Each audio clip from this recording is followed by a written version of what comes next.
Yeah. What's good, yo? Welcome to another episode of Real Talk, where, as always, if shit's real, we talk about it. Yo, I'm your host for tonight, Pat Scopio, New England representing. As always, I got my man with me. I'm gonna let him introduce himself. Hey yo, what's good? You know who this is? Your boy King People, they get boxing in the building. Ring game radio all day. Let's go. Tuesday night boxing, not Monday night, but Tuesday night. So Tuesday night let's get it. boxing, indeed, bro. Yo, is anyone before we go? Is anyone banned from the bodega? Not today. Listen, I'm the reconstruction is done. So you know what I'm saying, I'm giving a grace period, but soon we're gonna get back to the band. Yes, sir. Because I just feel like that's something like people are starting to act up again, do stupid things. So I have a feeling some more bangs are about to come from the bodega. That's what it is, yo. But yo, I got my other man with me. I'm gonna let him introduce himself. What it do? It's your boy, Pilot, West Coast Avenger, number one contender. Let's get it. Ringing radio. Day late, but we always on time. Yes, sir. Yo, when Pilot remixes, yo, that shit be getting me just over because he said always on yeah, because time. because he came with the aggression in that first, man, like mad aggression. No, that was my MB impression, but nobody caught that. That's my. I did. That's why I was like, oh shit, this nigga's like, Like nigga, this nigga. but but Cautious Pilot, he stays elevated. You dig, and last but certainly not least, I got my other man with me. I'm gonna let him introduce himself.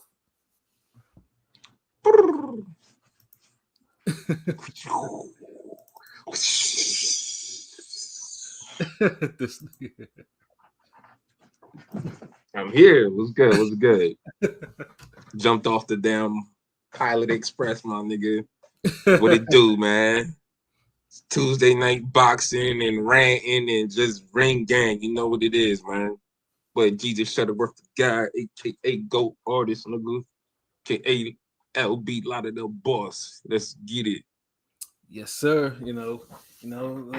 And of course, we don't know where Rome is, but of course, hopefully, maybe next week, when we do our football show, he gets on because because he's been sending me a whole lot of football things, talking about the damn Bears, So naturally, it's time for me and him to start, roasting each other on these damn teams again. Y'all niggas getting ready, but yeah, reason I switched it up, introduced myself last because I did want to say, well, the label been kind of, I don't know, they just haven't been working as fast as I'm used to them working. But yeah, I got one album just got released. I got two duo albums I was releasing.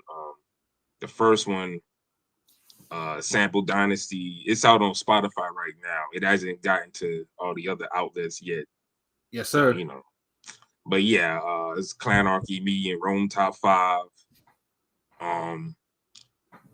Most of this album this was done like around in between 2017, 2019. I was like a good period piece, a lot of different Clanarchy production, some of the early 2013 shit, that raw Clanarchy shit. But we had a bunch of tracks. I call it a demo because like we didn't get to really mix and master like the joints down. Right. But quality, we took the like out of all the joints we had about like maybe 20. Like from that era, like Double Team is like one of the few that actually got mixed and shit. Like, but that came out I put that out earlier though. But it was a part of the time when we was doing this, and it's 11 joints. Me and Clanarchy had to like kind of knock it down, and we got it down to like 11 joints, and it's just fire. Like I wanted to wait till all the links come up before I really started putting it on Twitter and all that shit and promoting it. But just being on the cast, I'm just letting niggas know, and then the people who listen to this shit that new shit's on its way. Is already on Spotify. So Yes, sir. just 35 minutes of some soulful, triumphant, emotional, like the production on this is fire. Like there's not honestly like every beat on there. I don't think there's a beat less than a 9 on this motherfucker. I wouldn't expect anything less. The intro crazy. Intro's fucking crazy. Is like, the production all by Clanarchy? All by Clanarchy. Yeah, he's far. He got that. He got that soul in him. Yeah, he got the but this one's kind of like it shows like it's more of it's a little bit of the Clanarchy. Y'all probably don't hear as much from on my side of things because I keep it more soulful. He shows more versatility with this one. He shows a little bit more versatility, like not versatility, but a little bit different in terms of different production. Yeah, he got the little because he also do like that Wu-Tang sound too, that RZA sound too. Like he be killing that shit. That like that's where motherfuckers really be, hitting them up. He be like motherfuckers be like shooting them bread for that shit. Like that's like his bread and butter. But it's like me personally, I don't think all those be like his best though. Like. But when he do craft one, like, and I didn't even get to record the unreleased joint, like the shit he sent me, but like the intro on this is fire. Like you hear the Kung Fu Shaolin Temple sample, and then niggas get started on this shit, and it just is different. It's different vibes. It's, it's a soul for all of that shit. So yeah, 35 minutes. Like you hear the chemistry top notch on that motherfucker. Like remember 2019 was like Ring Gang, like that was our pinnacle because boxing was pinnacle. Like that was our early peak back then type shit.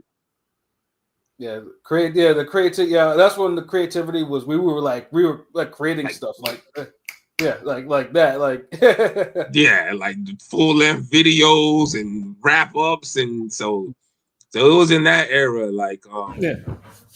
But yeah, like, cause there's been a lot of fucking tapes came out where it's like, duo tapes, and it's like, nigga, like, nah, we got some shit in the stash. Fuck that. Like, it's time to show these niggas how to do this. But yeah, that's out. Sample Dynasty, Shuttleworth, Clanarchy, Rome Top 5, and the other joint I got coming out soon will be the Fort Chirac Adele.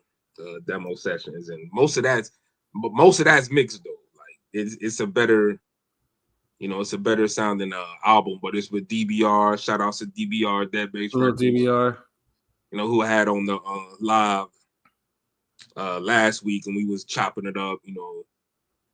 He's probably been out like a month now. So glad he back. So yeah, that shit's on the way. I think it's about 16 songs. That's more of a complete album. It got like all the joints on there you want, like this. It's made like if niggas gave Jadakiss an album and had one producer the whole album. Like you got like the weed song, the chick song, the back and forth, yes, sir. You got you got the singles, you got like every vibe was on that motherfucker. Like we was killing that shit. So yeah, definitely be on the lookout for that. But yeah, Sample Dynasty out now on Spotify. You can go check that out. To make sure you follow us, Ring Gang, and Shuttleworth, and so when the rest of the links drop, so you see when I post them and shit, and let y'all know it's officially everywhere. But yeah, for now, just Spotify, Shuttleworth, Sample Dynasty. Yeah. Absolutely, man. And of course, can't wait to go listen to that myself, ourselves or whatever, because like I said, 2019 was a crazy period of creativity, like burst of creativity, like a lot of shit was, what I'm saying? But yeah, definitely can't wait to listen to that. Have full blown music videos and shit. Yeah. Exactly. But then, but that just lets me know, like, imagine if boxing was that good right now. Like, because we've been still doing creative shit, but I feel like we've been more creative than what boxing has given us. I could, that's a pretty accurate statement. Like, if 2019 boxing here, we here. Like we fighting, like we up in the air, like on some Dragon Ball Z shit. Like, but then at a certain point, like, we kept going Super Saiyan with it, and like boxing kept on Super Saiyan 3 or some shit, and we got to like 12 or some shit. And yeah, man. So yeah, it's a big difference, but I did, but that was like what 7 years ago. 2019 or 6? Yeah. 6. Yeah. Oh, okay. So yeah, we do it's like a whole different lifetime. Yeah, 2019 was really truly the last great year of boxing. Like in terms of from and it didn't start out great either. It once it needed like it kicked in like maybe in March, and then after that, it was off to the races. But you could tell the way January started, 2019 was already at least like it was they was getting like they was chopping firewood at that point. Like that was gonna slow cook to something. Yeah, I mean, I think what really popped it off first was Peterson Lipinets because that was unexpected, and then after that, it was just But we had got Castaño Lara before the Lipinets Peterson, right? I think we did, but I didn't think it was fight there. It was just so nip and tuck. It was a good fight, though. It was a good fight. Yeah, no, it was. And remember, this is off of the Lara Hurd fight, nigga. So to see Lara getting 2 back-to-back good fights was like unheard of. So like it was already rumbling then, like But yeah, Peterson Lipinets was when it officially like okay, like Yeah, then after that, it was just like, then we got Roman Doheny and all that shit. And, I remember Lipinets Peterson was on a Sunday when PBC was, because on Sunday, PBC cards were hit a little different. Like, there was a little, I don't know what it was, but day of the Sabbath, even though Saturday is day of the Sabbath, but for some reason, Sunday fight cards were just low-key sleepers. I don't know what it was. Yeah, and remember, and Caleb Plant started the year off with, like, his career performance. And then Darrell Yildirim was on a Sunday too, and fucking Darrell named close to losing to dude.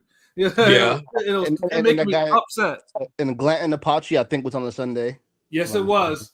Yep, the last that was the last good PBC Fox card because there were like 3 upsets, and then if you had bet on all the upsets, you would have probably won like serious bread. Like on that one. Well, the PBC would.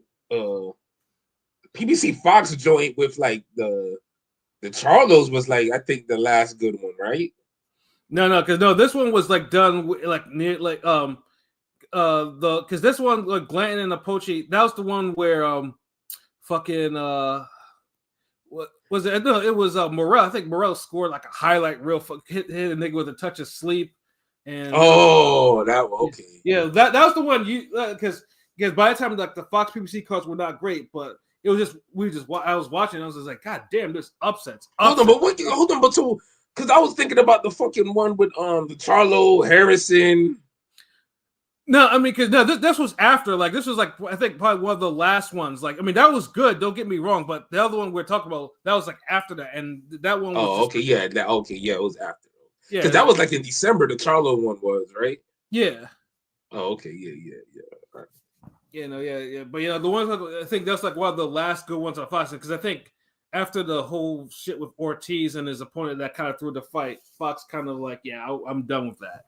That Ortiz fight was horrible. Definitely like 2019 kind of set shit off there. So, and now of course like the whole climate's kind of changed. It's crazy how boxing kind of changed in the networking. So it's like. Now it's like the fights, they're made, but now they're really spread out. Like not like every 2 weeks, at least not every 2 weeks. It should be like every 2 weeks. Boxing actually worse now. Like everybody was like fuck it, let's get into it, man. Like, but in terms of this now, this card that just happened past weekend wasn't a bad card per se, but it was. No one knew about this shit though. And that's my point. That's what I'm saying. Boxing is worse now. Like.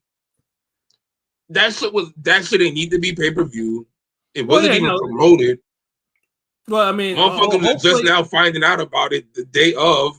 Well, hopefully this is because due to Turkey's promise, this is the last Saudi pay-per-view, and that none of his events are going to be pay-per-view coming after this. Well, we'll see. Because there's going to be another paywall, ain't it?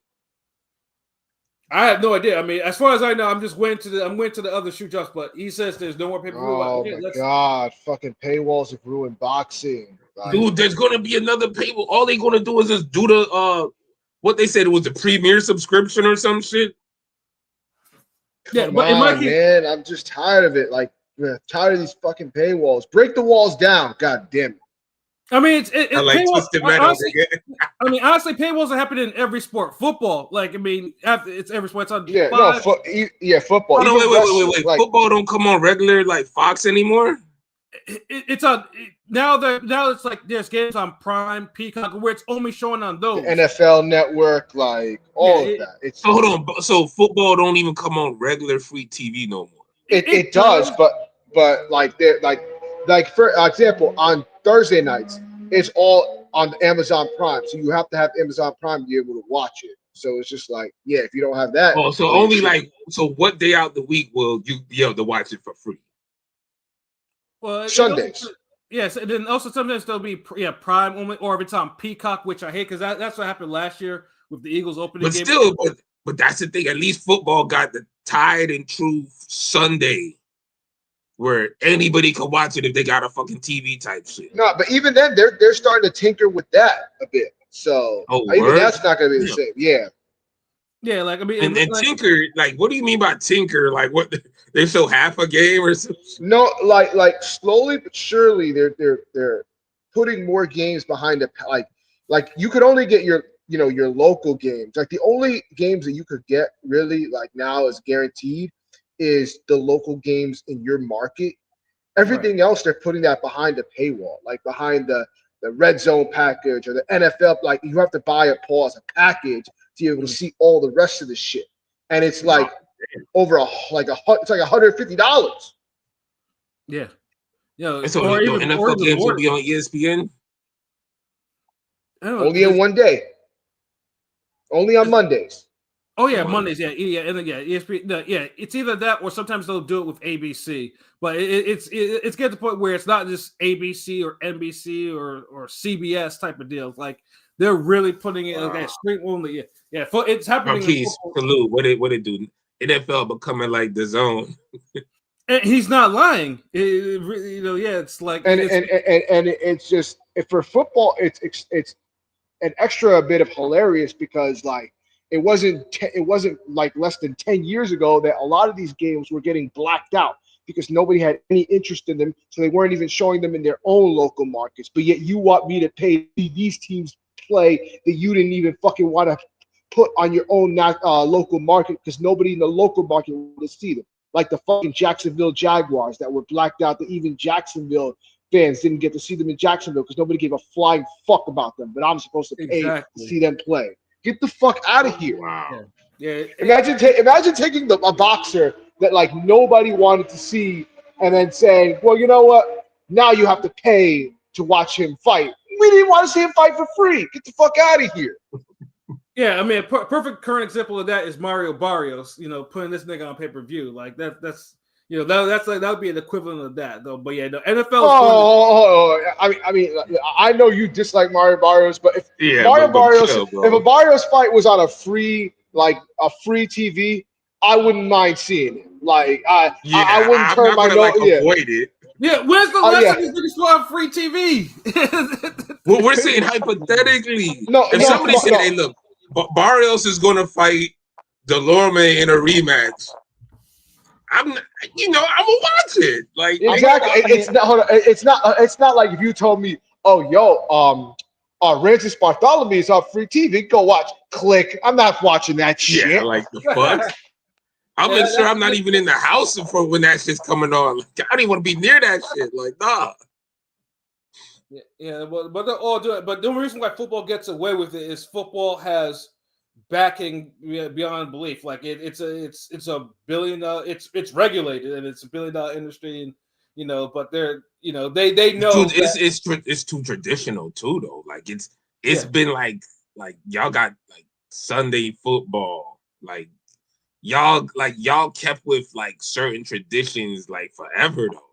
I mean, basketball now is literally. I just saw like a report. Like now, NBC picked it up. There's so many different platforms to have to. Amazon too. Amazon and NBC are both in the NBA game, and it's crazy. ESPN buying it. But yeah, look how many games. 80 games. Like NFL is like what 10 games. I just saw ESPN acquired Red Zone, which I don't know if it can be any fucking free commercial free anymore. But I just saw they're Nope. gonna buy. No, I just saw they're gonna buy. I just saw they're gonna buy the MLB network too and shit. Like it's the I don't know if it's monopoly. It's monopoly basically. You know. I mean, baseball's probably the only sport right now that's not falling for all the network shit. Like it's still No. traditional. I heard. It's I still on those think traditional I heard ESPN channels. supposedly buying MLB network or some shit. I mean, No, but they're not. But they're not buying. But they're not buying out. Like the teams still have a local deal with their local markets.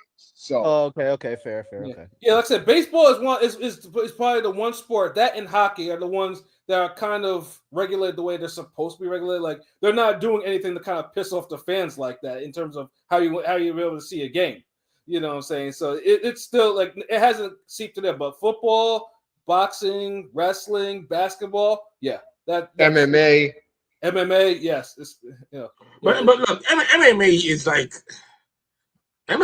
like that slow ass football player, stereotypical jock, whatever, that sleeps in class, be showing up late, but the teacher just still gives this nigga a C or a B and passes him. Mhm. Like literally, like that's what MMA is right now, because they get all these billion-dollar deals, no superstars. The numbers not even nowhere near touching boxing. Mhm. Like they don't even have the viral moments that boxing gets. That's because they don't have fucking stars. They need Yeah. stars. That but another thing fucking MMA has is that the NFL has is branding and the tradition. And that hold up. And that's I knew you were gonna say that. And that's where they lost it, because that's where the double-edged sword comes into place. Yes, you have the branding. The problem is they got to a point where they thought that their branding trumped everything, to the point where, oh, we could just insert whoever and it doesn't matter because the branding will trump all of that. No, Yeah, they relied on that too much. But see, the thing is this, like you said, it's a win and a loss, but it's a win and like the win is this. They getting billion-dollar deals for this bullshit. Yeah. The loss is like, okay, the fighters still ain't gonna get paid shit. And Jake Paul can't fight all of you motherfuckers. Right. So it's like not all y'all could get paydays. And y'all, it's like the last stars or any credible people y'all had, they doing boxing. You hear Ngannou, he trying to fight Wilder. He fuck is a damn what fuck is a UFC? You know what I mean? Yeah. You was talking about the whole like why you weren't in the PFL event in Africa, and he had to let them niggas know like I ain't even got no African niggas in the main card. Like the fuck, Yeah. like yo, that's a slap in the face. And I salute them for that. Like keep that shit real when motherfuckers ask you some shit like that. Yeah, but like I said though, they like MMA is basically some of these networks are going to have to lose money in order to kind of realize that unless the MMA doesn't have any stars like that anymore, their star power is nil. But but see, the branding helps them out because what do they have to fall back on? It don't help them best out. Fighting the best. It don't help them out. It carries them. The branding, like it carries. Yeah. It's like most fans I know. Like I have a good friend of mine who's a boxing fan, but mainly he tries to always talk about UFC over it. He's a slave to the brand. You know what I'm saying? Like he was talking about, because one of the most recent cards was main evented by two older guys. Two guys that haven't won a title but are renowned. Can you pronounce their name? No, they're American. It was Poirier and Gaethje. It was actually two. Yeah. Oh, okay, but yeah. and he was he was trying to talk shit that day, and there's a lot of boxing on that day, right? I think the AJ, it was Usyk Dubois was fighting that day, so we were talking about that, right? And he's like, "Oh, look, nobody knows who those guys are," and I was like, "Okay, whatever." But wait, wasn't it more than just that? No. Let me finish. Hear me out. So he's like, "Oh, I'm sorry." No, the UFC guys are more popular than any boxer, and I'm like, "Okay." I pulled out the trump card. I was like, "Guess who's fighting tonight?" He was like, "Who?" Manny Pacquiao, motherfucker. It's a Barrios Pacquiao fight. And then he was like, "Cause you trying to talk like nobody knows who these guys are in UFC?" And I'm like, "Okay, Pacquiao's fighting. Now what? He's more popular than both those guys combined. The whole UFC, probably. You know what I'm saying? It's Manny fucking Pacquiao." But yeah, but they're same to the brand. Like they just literally will accept whatever and roll with it. And that's why I laugh when it's the best fighting the best. No, it's whoever the UFC says is the best versus the best. Like But you they just let eat that it like up though. Like that's the branding. Like because like- they're fucking stooges. They're fucking like honestly, I'm all I'm saying is it's worked for the UFC until they don't work themselves in a corner. But I love to be in the corner with the fucking $1 billion nigga. Like, you feel me? Right. Like, look where boxing is at compared to UFC, and boxing has been delivering way more. You know, like I said, unfortunately now the new money man is the one where, you know, his money is, I wouldn't say it's unregulated, but it's clearly the boxers know where their bread is buttered, so that's where they're going to. And that's why we get. But he did exactly what niggas said was gonna happen. He done basically shook up all of the American boxing. Yeah, like literally, he just like he fucking bought the promoters, bought the fighters out, ruined their marketability in America, all that shit, dropped the numbers, then really like niggas did not see this coming. Like, I tried to warn y'all, but last weekend is an example of more to come. And then just on that particular card, I mean, the only thing about that card that I thought that was kind of really odd, and I did tweet about it, was in the beginning where you have someone like Ray Ford, who's a good fighter, who's someone that you could put high up in the card, or if he's not going to be main event, and he's on the prelim part.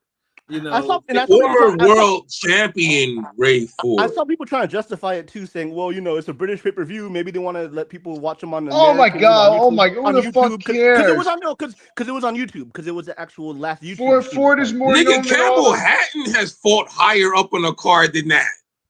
Well, even on the card, like there was a no-name fighter that got higher fucking pegging. Come on, Ray Ford is more known than most of those fucking no, that wasn't UK me. fighters put together. I heard the Turkey disciples. No, I seen some and that's stupid logic. I don't care what they said.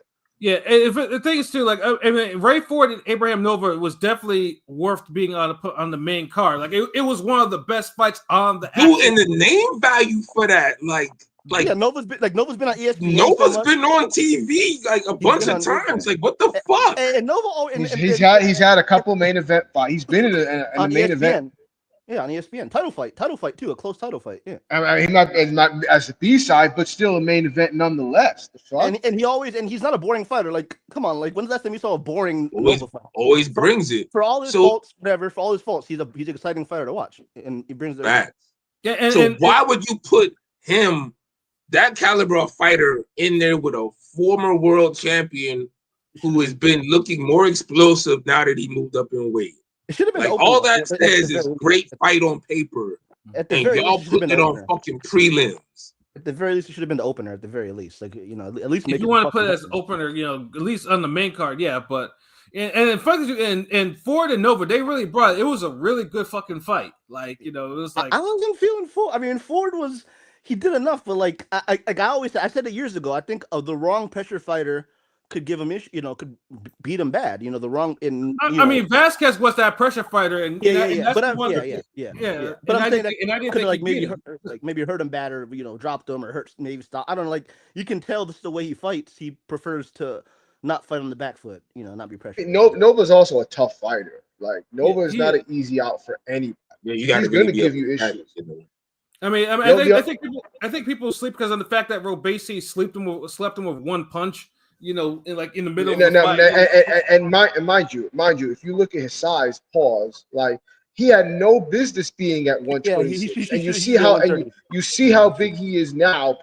Like so, he was definitely drained in that Robeisy. I mean, he looked better at 130. He looked better at 130. Yeah. More durable at 130. I know he's lost some close ones and all that, but he's looked more. And Robeisy could crack though too.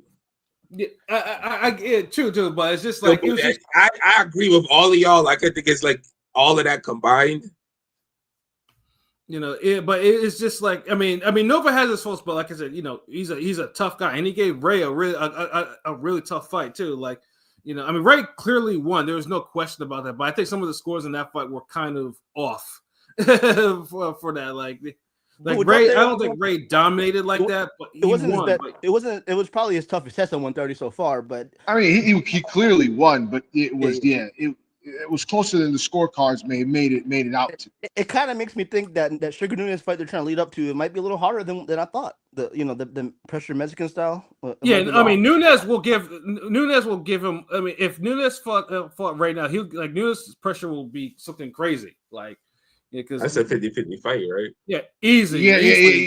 I mean, but he's gonna give Ray all the opportunities in the world to land his shit, though. So yeah, that's another thing too. Yeah, but. Nunes is a mean puncher. Like he pressure and he can punch through fucking walls. So it's Ford looked good, but Ford is good at what he does in terms of his defense. He got a nice tight guard for the most part. When he's comfortable, he looks really good. But that pressure, Nova was hitting him kind of some clean ass shots sometimes, and I know that's normal. I'm just saying there's a couple of times where I think hurt Ford was a little buzzed, not buzzed, but he was. Yeah, no, I think he clearly took some punches in this fight from Nova. Nova was and I like it. Nova because you don't want Ford to fight all these cupcake ass fights. Like you want him to fight, some tough fights here and there. And Nova is like, at least to go gauge and see what's he gonna do at 130 or 135 or whatever. What's gonna be. But damn, this shouldn't even be a company ass fight. This would be a decent main event anywhere else. Mm-hmm. That's the sad part of this shit. Because honestly, I don't think Eddie Hearn would allow any of his British fighters, his UK fighters, to be in that spot Ford was in. I did see some complaints from the Twitter about just like, wow, Ray Ford's really a former champion and he's curtain jerking on the YouTube prelims type shit. People were saying that how do you do that? To Ray Ford, right? And he's too active to beat it. Like, okay, Turbo Fist, I could understand that.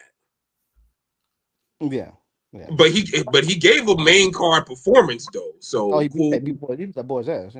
Yeah, he beat shit out of him in an entertaining fight. Like, okay, but that's a different scenario than a guy who was literally a world champion like a year ago type shit.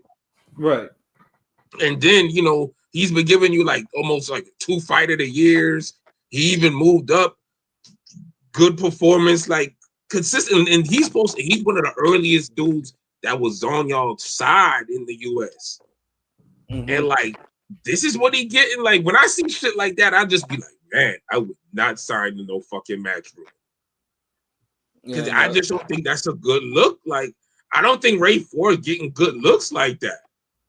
But the thing is, Ray is Eddie's first homegrown Matchroom USA champion. Like, it don't feel that way. It don't feel that way. But Ray's been around for a hot minute. Like, basically, the people that were around when Ray signed are like almost all non-existent, except maybe Joshua.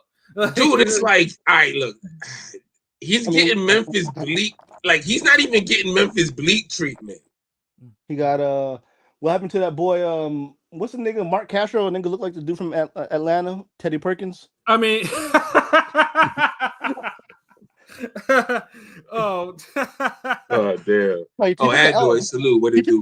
He took the L and didn't come back. Remember, there was a time when him and Keyshawn was a debate. I don't know if you remember that, but there was, because they were amateur foes or whatever. I mean, that was many, many moons ago. Yeah, long time ago. Keyshawn evolved and then de-evolved. Mark Castro never evolved. Nigga said he evolved and de-evolved. Like, I still got hope in Keyshawn. Let's get together, Key. Let's get together, even though you don't seem like you're in it.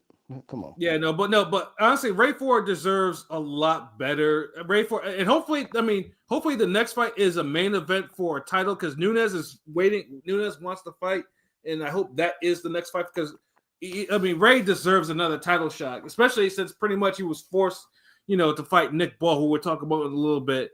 Yeah, you see how he got bullied into that fight? God.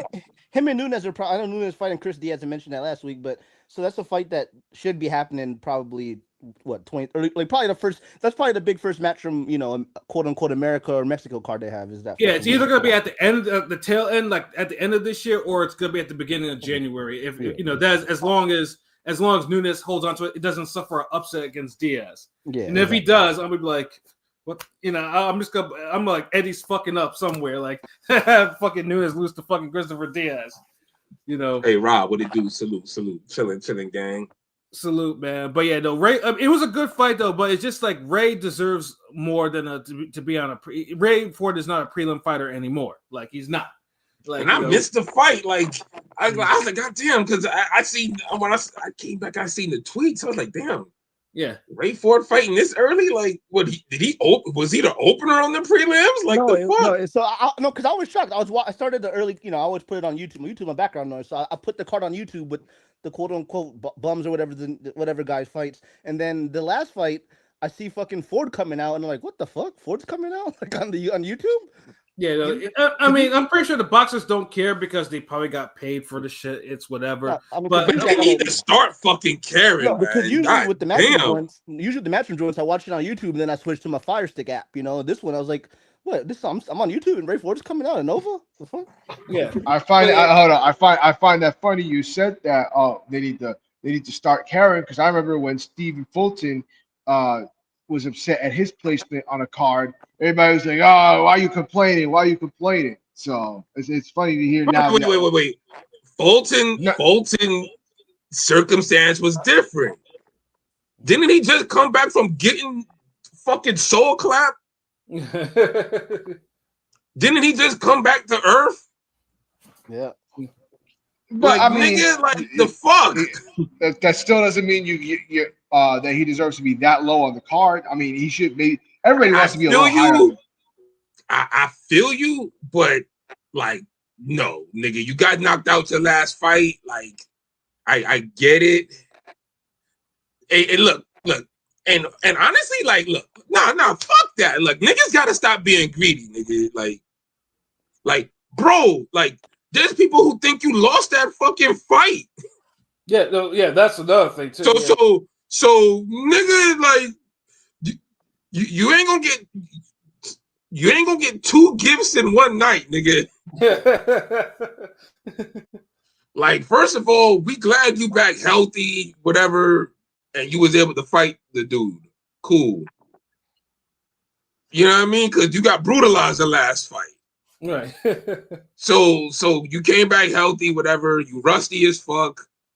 Niggas was like, yeah, we don't know how he gonna look. Let's put this nigga on the prelims. I know he's a former world champion, pound for pound. I get it, but we don't know how you gonna come back. So, and then, bro, I thought you lost the fight. So, like, bro, nigga, be happy you won that motherfucker. Like, you shouldn't even complain about the placement. Yeah, because I mean, I know PBC front office was probably like, "What the fuck is this?" Fuck. Like, that was something like, "Oh my god!" Like, because if he had lost that fight, there is no Figueroa fight or whatever. Like, nigga, bro, they would have did you like they would have had you fighting in the basement somewhere after that. Like, if that. Yeah, exactly. They'd had you fighting niggas in the damn parking lot. You'd been fighting niggas in the valet or some shit. Yeah, where at least was Ray. Ray at least had his comeback fight. He had some, he had his wins underneath. So it's like, yeah, don't put him on the prelims. Like, if you're gonna put him, you put everyone on the fucking prelims. Yeah, that's what I'm saying. Like, he's an active contender who was literally a former champion. 2 fights today. It's like, and I'm like, damn, like. And Fulton's not damn Al's. He's not PBC's first guy. Like, right. Like, so he don't have that. Well, it don't even seem like it's an advantage for in Ray Ford case. He's from that second wave. He's from that second wave of Al's son. So I think that's the second or third wave of the PBC. Maybe third wave. Probably third wave. Yeah, third wave. Yeah, but still, like, yeah, like he's not even like. This is like Brewster, like. If Forrest or Brewster was complaining, that's a little different. Like, right. Like, that's like, hold on, Al. Like, nigga, or Berto for that matter. Berto, like, he better not fucking complain. $900,000 for fucking Freddie Hernandez, nigga. I never want to hear this nigga complain. Like, Right. but nah, it's just a different circumstance. So I kind of disagree with that. Like, but Ray Ford, like, nah, bro, you active. He hasn't taken no ass whooping where we questioning his career and shit. Yeah. So yeah, yeah. Eddie Hearn got to fix that. Yeah, like I said, because compared to some of the other fighters that were on the main card, like I mean, Ray gave I would say a good performance, but he gave a good count of himself against a difficult opponent. So a known difficult opponent, like a known tough balls to the wall Paul's guy. Like, so, like, just off the name value, off the name value alone, that would be maybe the second best fight on the Canelo Bud undercard. True. Yeah.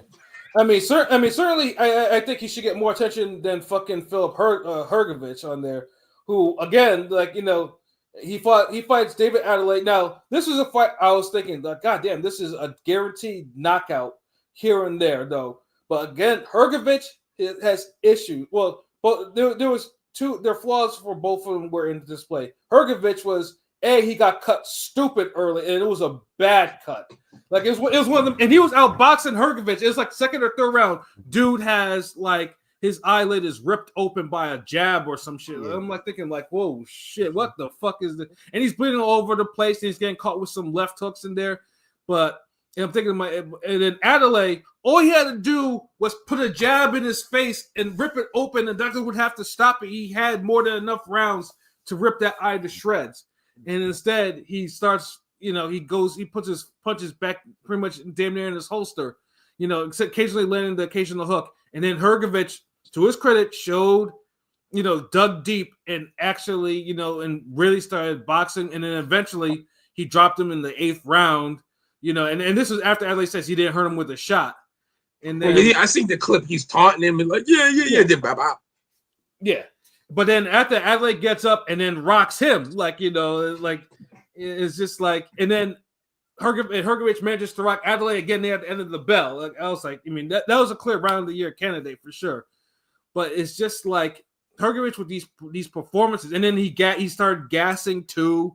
It's just like, and Adelaide started gassing. It's like, and I think this was a 10-rounder. Yeah, but that one round where Adelaide got dropped, that was a hell of a comeback. I support fake Pop Smoke's heart there because I mean I get it too, but it's just like Hrgović is just like you would think. I mean I expected him to kind of clear Adelaide without that. I mean Adelaide I don't think he even has 10 fights yet. Or if because weren't we saying that was supposed to be a knockout when we was doing predictions and shit? Yeah, that was the one where it's like that should have been a knockout, but they go to the distance because. I don't know. Hrgović has. I always thought he had maybe like he had at least some one punch power, but apparently he doesn't. It's cumulative with him. Like it's a cumulative. Yeah, but he's the guy. But even then, I think his temperament changed. I think if he wanted to hit hard and really get you out of there, he really would. But I don't know. Something seemed like it changed because he hits hard enough. Yeah, but I just don't understand. I mean, because there was just. It's like come on, like you can get him out of there. Like Adelaide is like he's starting to tire. Like I'm pretty sure you could put a combination together. Like I don't know what it is with that guy. Yeah, because at that point it's not even a power thing. It's more like bro, like throw some fucking punches thing. Right. Yeah. Because even against Joe Joyce, it was the same thing. Maybe his power just ain't like that. To be honest, Joe Joyce. It's the temperament, motherfucker. Because remember, early Hrgović was like kind of punching niggas. Yeah, he was punching. Yeah, he was getting the. That's what I'm saying. Something happened. You just don't turn like you just don't hit that corner like he did. But also like ever since the Zhang fight, who's really knocked out? He was getting a lot of that. I hate to say that Eastern European overhype a little bit when he was knocking out on the way up. So that Zhang fight where he won, some thought he lost. But he beat up the last American heavyweight, great American heavyweight in sparring. Yeah. And that ain't enough. I mean, that's enough for me. I know a lot of niggas be like sparring. But look, whenever you throw in hands, it's serious.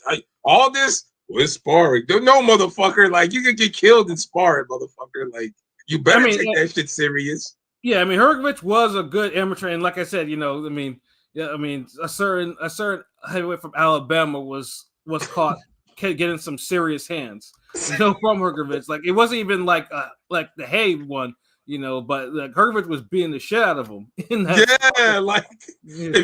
If somebody came from another planet and you said, okay, one of these guys became world champion right now.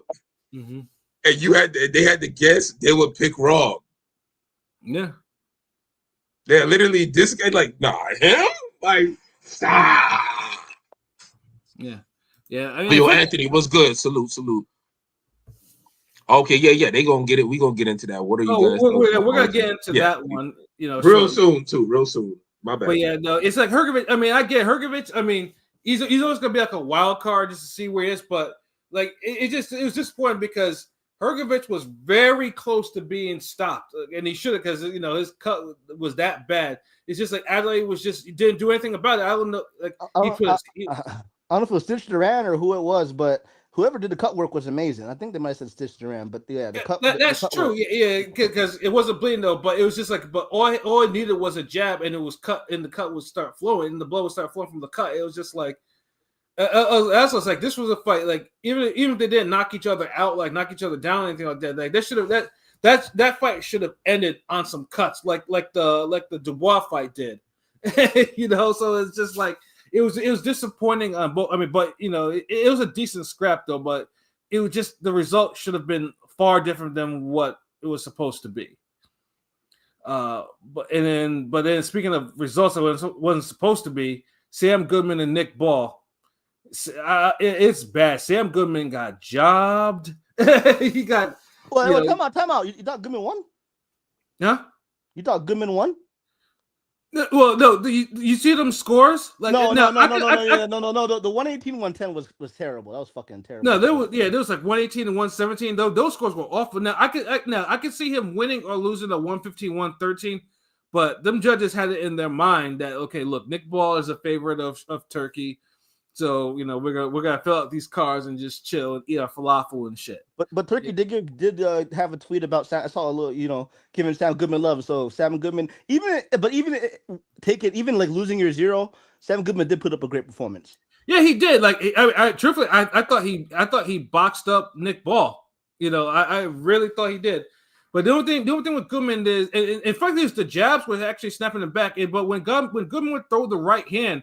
You can see it was shaking Nick Ball, but he wasn't throwing a lot of them like he should have. And then Nick Ball was just doing his usual pressure and punching everywhere and being rough. I know they call Nick Ball Isaac Cruz. He's basically the Isaac Cruz of UK. But I will say I've always been kind of a fan. A lot of people hate him. They always say, "I hope he gets knocked out every time" because they think he's dirty. But I think he showed a little bit of layers of versatility in that fight. I thought. Later in the fight, I mean, the beginning of the fight, he was getting cooked, but I think he showed some adjustments. I think, in my opinion. Yeah, he did, but he also had to fight harder too.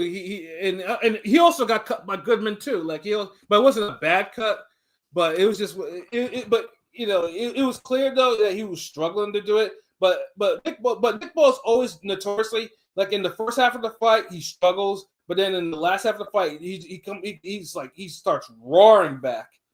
Like the adjustment that he did wasn't really anything special. I think it was just Goodman. I think Goodman was trying to box in first gear, and then he didn't know how to really take it up to the second gear until like the last 2 or 3 rounds at least. And I think and that's where I say that's where the fight was kind of close. But like I said, I saw Goodman winning that fight by like 115-113. But him losing like 118, 110, 117, 111, that shit didn't exist in that fight. Now, and you can tell too, when they read the first score, you can see Goodman's eyes, like he already knew, like he knew that he was gonna get fucked, he was gonna get jobbed, And then like Nick Ball, he didn't like his performance either. And the funny thing too is like if not for the fact that Barros is world champion, I'd be like, yeah, like Nick Ball would also be food too, because. Nick Ball's been having some hard fights himself, so it's like. Well, who'd y'all pick, Angelo Leo or Nick Ball? In all honesty, I mean, Angelo Leo right now, like I think Angelo Leo got all the momentum in the world. Even though Angelo Leo won a close fight too. Yeah, I didn't see that one. How do you look in that fight in Japan? I heard it was real close. No, it was like Leo won the fight, but it wasn't like a complete separation from what Okay. And truthfully, I never thought of Leo as that type of fighter. I just thought I always thought he was kind of a workman-like type of fighter. So Yeah, definitely. but he won the fight though, and it was a tough fight. He went overseas to defend his belt, so I have to give I give him nothing but respects for that. But yeah, but I think now it's Nick Ball. I don't know if he's ever going to. I mean, as long as he's on a turkey card, I don't know if he's ever going to fucking lose. I mean, you're probably gonna have to knock dude out. But Nick Ball. I think, but at least he knew that his performance wasn't that great. It do seem like he don't have that British chin though. That's why they call him Isaac Cruz, because for a British nigga, I don't see him ever really get hurt. With shots. He's pretty sturdy, even though he's small. You know what I'm saying? And that, of course, he's the only active British world champion. So if they try to keep him that way too. Yeah, exactly. So because one thing about Brits, like they take their boxing reputation seriously. Like if Nick Ball lost, it would have been the first time since 1988 that there was no British world champion. That shit would have been. Hold on, let's define it. Male. Let's just say male champions, because the female. Yeah, male champions, but you know what I'm talking. Yeah, I get it. There are. It's just like Puerto Rico. Like Puerto Rico. Yeah, but as advocates of women's boxing, we just got to recognize the disparity in competition. Exactly. So, and like I said, and in the UK, having a large boxing market themselves, like it would have been. I mean, it would have been hard to like, okay, look, our boxing structure is getting kind of twisted, but we have no world champions. It would have looked bad. Island that big with no champions, worthless kid. Like, come on. With all the UK, the UK fanboys be trying to shit on us for American heavyweights, but y'all got one champion, nigga. We got, if you include Mexican Americans and Black Americans, we got a lot of motherfucking champions compared to the UK. I don't give a fuck what they. Of course, nigga, we got more champions in certain states than they do in their whole fucking United Kingdom. Yeah, like the fuck, like nigga. I mean, we probably got more active world champs that live in Vegas than they do in like Scotland or some shit. I will say this though. I mean, obviously, even though Goodman definitely ducked Monster and caused a lot of tomfoolery, I'll give him respect for giving Ball a hard fight like that though. But yeah, and that was like his second fight at featherweight, because remember he was at 122. So this. Yeah, exactly. So. I mean, but like I said, Turkey will probably bring him back, because like I said, he put up a good fight, and Ball will probably be put at another, like hopefully maybe a unification. But yeah, like Angelo Leo would be a great unification fight. I know people want to see that Espinoza fight just based off the height, the height difference, 6'1" and like 5'2" type shit. But. Espinoza will body that dude, like it'll be the wildest fight you'll ever fucking watch. See a 5'3" nigga and a cat who's 6'1". Fight like that shit would be absolutely nuts to watch. It'll be like this era's Hearn on Duran. Exactly, and the motherfuckers will be looking like, are you sure that these motherfuckers are even in the same division? They're supposed to be in the same fucking division. Like it'll be like the wildest visual to see. Thurman fucking Barrios looked the crazy height difference. That's not even that bad. There've been some really drastic like height differences, but that one would just be on some fuckery shit. A 5'2", 5'3" motherfucker and a 6'1". Yeah, and they're both featherweights. That's good. Because it's like 5'3", it's like you short as fuck, and then 6'1" is like, damn nigga, it's like you tall. Fuck. Yeah. I mean, truthfully, I'm in Tank Barrios, not fucking Dermot Barrios. My bad. Yeah, I mean, Tank's 5'5", Barrios is 6 even, I think 5'11" or 6. Yeah, I mean that the visual was still great, and Tank's still bodied that dude. Yeah. Meanwhile, I struggle to see Nick Ball, even though Nick Ball has power, being able to fucking stretch Espinoza. Like I just don't pause. Yeah, yes, pause. But it'll be like if Nick Ball knocks out Espinoza, I'll be like. I'll probably be watching the screen like, what the fuck did I just watch? It does bring a different level. Timber. I'd favor Espinoza because I think Espinoza should be really at 130. He's some big motherfucker for his, but I will say it like punching down, punching up. But if Nick Ball could get to the ball, I don't know. It's just intriguing. Just I mean, Nick Ball's not a bum to me. I don't think he's a bum. Yeah, no, like Nick Ball. I mean, like I don't like Nick Ball's fights are like are generally exciting. Like I have no problem with Nick Ball fights. Like he's proved his mettle. Like But he knows how to punch at taller niggas, though. See, yeah, I feel like if you got somebody like him that his style to go up against David Benavidez, then you really see David Benavidez have like a hard fight. mm-hmm. Like niggas, like he really perfected like really throwing overhands and shit. Yeah, I mean, dude managed to get an entertaining fight out of Ray Vargas, which is an accomplishment. You got to bring it if you make a good fight out of fucking Ray Vargas. Yeah, exactly. I mean, like because he had it to the point where Ray Vargas was actually trying to knock dude out, and Ray Vargas hasn't stopped nobody since like 2015. Like, that's how bad. That's how bad that Ball's power was. Said we got a little bit of a Quendo Bird. Yeah. I mean, Vargas don't be trying to knock nobody out, and he was trying to get fucking Ball the fucking walking down. Yeah, he was trying. God bless him. He was trying. So yeah, that's why I was like, Ball is good for the UK boxing. He's good for the featherweight division though, but it's just like maybe not the guy who's like the final boss for UK boxing. Yeah, he's the only champion. That's not a good look.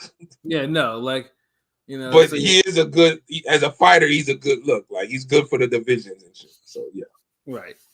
So we'll see how things go with him, like who he gets thrown in with next, But like I said, most likely, like I said, it'll be a Queensberry card or whatever. Or like I said, hopefully it's a unification. They're there, they're waiting. So we'll see how that goes. And then we got possibly the one who has the biggest, who has like the biggest like upside right now in boxing today, at least in the heavyweights. He's like people call him the next big thing with Moses Itama and Dillian White. And like I said, I mean, I think all of us said that White would probably get KO'd. Did anyone get the actual? No one said first round though. I don't think. Yeah, I might have said one, but I might have been trolling. I thought it was gonna be like 3 or something. I mean, we all thought at least we'll go like a couple of fucking rounds, not like Dillian White did look like to be in the best shape he looked in shape. He looked really. Maybe ever. Then I look at it, because Dillian White always looks like he could be in better shape. Yeah, right. Even when he's in shape. Yeah, but this one, like he looked like goddamn, like I think you said it was like his lightest weight in like almost 10 years, like that type. Yeah, this is one of those. Where was this all your career shape?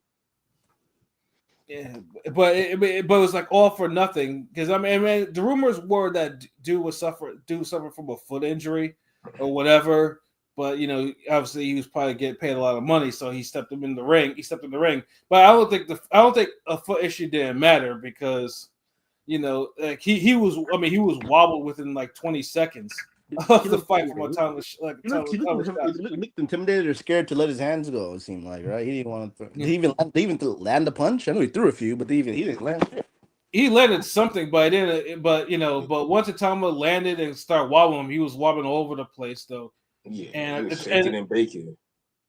Pretty much, and then Atama doing like pretty much lowering the guard and landing that 2-piece. Like it was nice. I had to admit, like that was nice too, because he lowered the guard. It was a left hook, and then the right hook to the temple, because it was throwing swift. I was like, God damn, yeah. His hands are kind of fast, and that was the shit that put White away. Like that was the shit that he gonna continue. I was like, damn, not even an uppercut. This is the first time that White got killed, and it wasn't an uppercut that did it. But that was the type of experience that you do want someone like Atama to have. So, like, I'll give him props for that, But here's how I take that White win. That win just pretty much showed me that that you can put him in the ring with a top 5 heavyweight, just to really gauge where he is. Because White is a good gatekeeper, because White wasn't like on a losing streak. Like he's only lost to the best, you know. And he should have lost to Jermaine Franklin. And he's beat some good names. I mean, he beat some good names. Did he beat Joseph Parker? Yeah. Oh yeah. He sure did. Like that might almost got knocked out too, but he did beat him. Yeah, I mean that might be his best fight, either depending on which fight you want. Well, no, that's the fight he did. Or the Povetkin, or maybe like the Povetkin rematch or whatever. Either one. That's some good wins. I mean, still. Now the Povetkin, because Povetkin was clearly suffering from coronavirus. He get as much credit as damn Lewis knocking out Oliver McCall allegedly in the rematch. Yeah. But his win over Joseph Parker was legit, because he was like the first person to really hurt Joseph Parker, like really hurt him. And he was beating him for like a stretch of rounds. Like he dominated him for the most of the fight. I want to ask how sold y'all are on him, because that McKean fight, I don't know if you recall, but the way he was able to KO him off a hook with the back foot just kind of impressed me. Like, I see a lot of talent there, of course, but I'm just wondering how sold y'all are on him in terms of Moses is the goods. Yeah, I think he's the goods too. But what's the biggest mistake though, and it's driving me crazy, is motherfuckers thinking that he would fuck with Usyk right now. Like people have to understand, like there's a jump between a White and Usyk right now, and Usyk can dominate in his first gear, and his second gear he damn near kills people if you get him to that point. Yeah, I mean, we're talking about the package when it comes to speed, power, and all that. But yeah, that kind of fight it's about the IQ. It's about experience. Like you're not ready for that, man. Come on.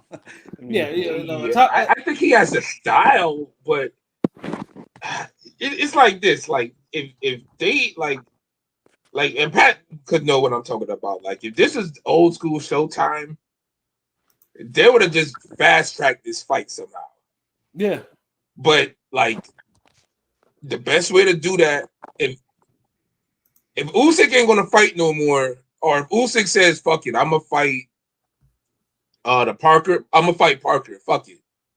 Like hypothetically, because I know Turkey don't want to make that fight, but Parker is the most deserving. Absolutely. Yeah. So Usyk and Parker fighting, put Moses on the goddamn co-main. Yeah. Do y'all think he and have him fight a top 5 heavyweight? Give me some names. Yeah, I was gonna ask you, Kabayel. Is he ready for that? Yeah, because I think he can beat. That's an ill fight right there. I know the ring put him top 10 today, and I would say he's probably a top 10. I mean, I need to see him get hit and see deep waters, but I think talent wise, he could beat most heavyweights. You know what? Fuck it. If he beats like whoever wins between Kabayel and Moses, I think's earned the fucking Usyk fight. Yeah, after Parker. Yeah, definitely. Yeah, after Parker. Yeah, that's why it makes the perfect co-main. Mm-hmm. That's the perfect fucking co-main. 2 attacking heavyweights. Mm-hmm. Put them as the co-main to Usyk Parker, and say, hey, whoever wins the co-main. Then Usyk's final fight. Yeah, that shit sells itself. Yeah, and that's what's needed, because, like I said, because if Atama goes to Usyk now, Usyk will probably ruin him. It doesn't. Because I don't think he's going to be ready for Usyk's like this is the thing. Usyk's aggression against Dubois in the second fight. Mm-hmm. I don't think people seen that. Like Usyk hasn't had to fight like that in years. Right. Since Cruiserweight, he ain't fought like that, really. Well, maybe that second Joshua fight, kind of. But no. I mean, he got a little glimpse. Pilot's right. Maybe for 3 minutes or so. Every so often, he does it in spurts. He does it in spurts, but not to start off the fight. That was in the Joshua fight, and then maybe you got to go back to fucking Tony Bellew or something. Yeah. So he hasn't really started off a fight like that in a minute. And I feel like if Moses fights Usyk, Usyk is going to fight him like that. Mm-hmm. And I feel like I feel like Moses needs to fight somebody like right underneath that level to really get a what's that? Not assimilated. It's like ACC Acclimate. acclimated. Yeah, thank you so much. Yeah, they get acclimated to what the skill gap is gonna be. Yeah, And Caballero's skilled, like he's good at what he does, and he has the same type of style Moses would fight with Usyk. Yeah. So I think that's the perfect, because we're trying to fast track it. If we weren't, we would say, okay, Moses fight Wardley. I Who know it else? won't happen, but how about like a guy like Dubois? Like, you think would Moses KO Dubois? I mean, would you favor Moses against Dubois? Nah, not yet. Nah. The reason why, dude, like let Dubois come back and get a win back. Like let him get. That's why I was saying, like, if not Caballero, Wardley. But then this is the thing. I don't think beating Wardley makes you deserve a Usyk fight. Yeah, no. But if you beat Caballero's beat some names and he's went against some odds. So you beat Caballero is like yeah, you deserve that fade. Yeah, no. Because right now besides Parker, who else but Caballero do you give a chance to Usyk? Wait, repeat that question. What you mean? Say it again. Like, okay, like right now, like Usyk, he's the man. Yeah. Like if we saying who has the best chance to beat him, Yeah. It's really Parker. Yeah. It's really just Caballero. Yeah. Yeah. Then it's Caballero. After that, it's like who? Yeah, there's the truth. There's not much, like I said. Not much, really. Anyway, like I saw the top 10 today ring drop. It's I think it's one of the deeper divisions, honestly, in boxing from top 10. But heavyweights right now. I mean, with the exception of not having a real top 10 or top 15 American heavyweight, I mean, you can make really good fights at heavyweight right now. Facts. Yeah, it's just like I said. It's just you need. But like I said, you need the heavyweight. You need the American heavyweight to really sell the division more. And you got to make more of these top 15 guys fight each other because they have, and that's why we have the clarity that we have now, which is Parker and Caballero. Right. But after those two, there really isn't a clear. Okay, like if it ain't Caballero, who you putting your last $10 on to beat Usyk? Yeah, it would probably be Atama. I'm just saying, like, I know that I wouldn't favor him, but I'm just saying, other than that, nobody else. You have heavyweights with punchers' chances, but none necessarily with the skill set to really beat. And none that you would trust with your life on the line. I know we haven't seen many rounds of it, but he seems really nimble on his feet. He's fast, he's athletic. Obviously, he has some power. He got some power in his hands. So. He seems to have some boxing brains. So it's like But those combinations. He's only 20. That's still got to grow. Even though of course. But it's just like just to rush him to fast track to Usyk. That's the part I'm like, yes, it's good that he won, and and then the KO was I wouldn't say went viral, but it buzzed a good deal because it was exciting and everything like that though. But and like I said, Dillian White, but you can't downplay Dillian White because Dillian White has good victories. He wasn't like he beat up Mahmoud Shah or some shit like that. You know what I mean? So it wasn't like, so it's like, White has been in the ring with the best. He's lost to the best. He has good wins as a heavyweight. So, and he wasn't on a losing streak. So like that was like a good little baseline for him to actually, okay, we can put him in with a top 5 heavyweight, so it's like, and White was cool, but it's not enough. Cause I don't think that's I just don't think it's enough because White looked in shape, like foot injury aside, you're not going to get in that shape if your foot hurt that fucking much. Exactly. And so I'm not totally buying that. Yeah, and as someone who's getting over a badly sprained ankle, it's absolutely not the truth. There's no way. So it's somebody with the bad knees and feet as myself. Like, you're not bro. Chill, like, nah. And then bad with the ankle, nah, nigga. We We call him bullshit. Yeah. Yeah, just like the old Buddy McGirt one. Well, I ain't watched no footage. Like, yeah, your man got his ass whooped. Right. Miss Bitch says, Caballero. Yeah, I'm just reading Miss Bitch's comments. Caballero ain't fought no giants like Usyk has. Caballero fought Zhang. Zhang is a big motherfucker. Like, beat his ass too. Beat Didn't I tell you he was gonna beat Zhang? Yeah, he knocked beat him out too. I mean, Caballero got up from a knockdown to actually put Zhang on the canvas. Like, it's the first time too. Like, Prime Wilder would sleep Caballero. Dude, Caballero is all wrong for a guy like Wilder. Like, bro, if Caballero was around when there was Prime Wilder, like, they're keeping him away from him. yeah, because like I said, because Wilder don't fight Caballero is a body puncher and a combination puncher. Like, that skill set doesn't exist in the heavyweights like that. Like, it existed even well into the 2000s, like when the heavyweight division was considered not as good as it was before. But these heavyweights, they don't throw combinations. They don't throw them at all. Yeah. They'll throw a 1-2, but you never see like a 1-2-3. Them actually really going through it, really going through some. And not even, it don't even have to be like a crazy extended combination. I know this ain't fucking Killer Instinct, but even if you're doing a 1-2-3, and then you do another 1-2-3, another 1-2-3, like y'all niggas don't even do that. Like, what's the best? So would the Tama beat Hrgovic probably? Fuck yes. Okay, so who's the best heavyweight you think at this point, realistic, 100%? Who you think he could beat? The best heavyweight right now, who Tama could beat? You're confident. Ooh, like the top. I mean, I don't know if you want. Warley's not really a top 5 heavyweight, but he has a stupid interim belt. I hate. Got that power. Yeah.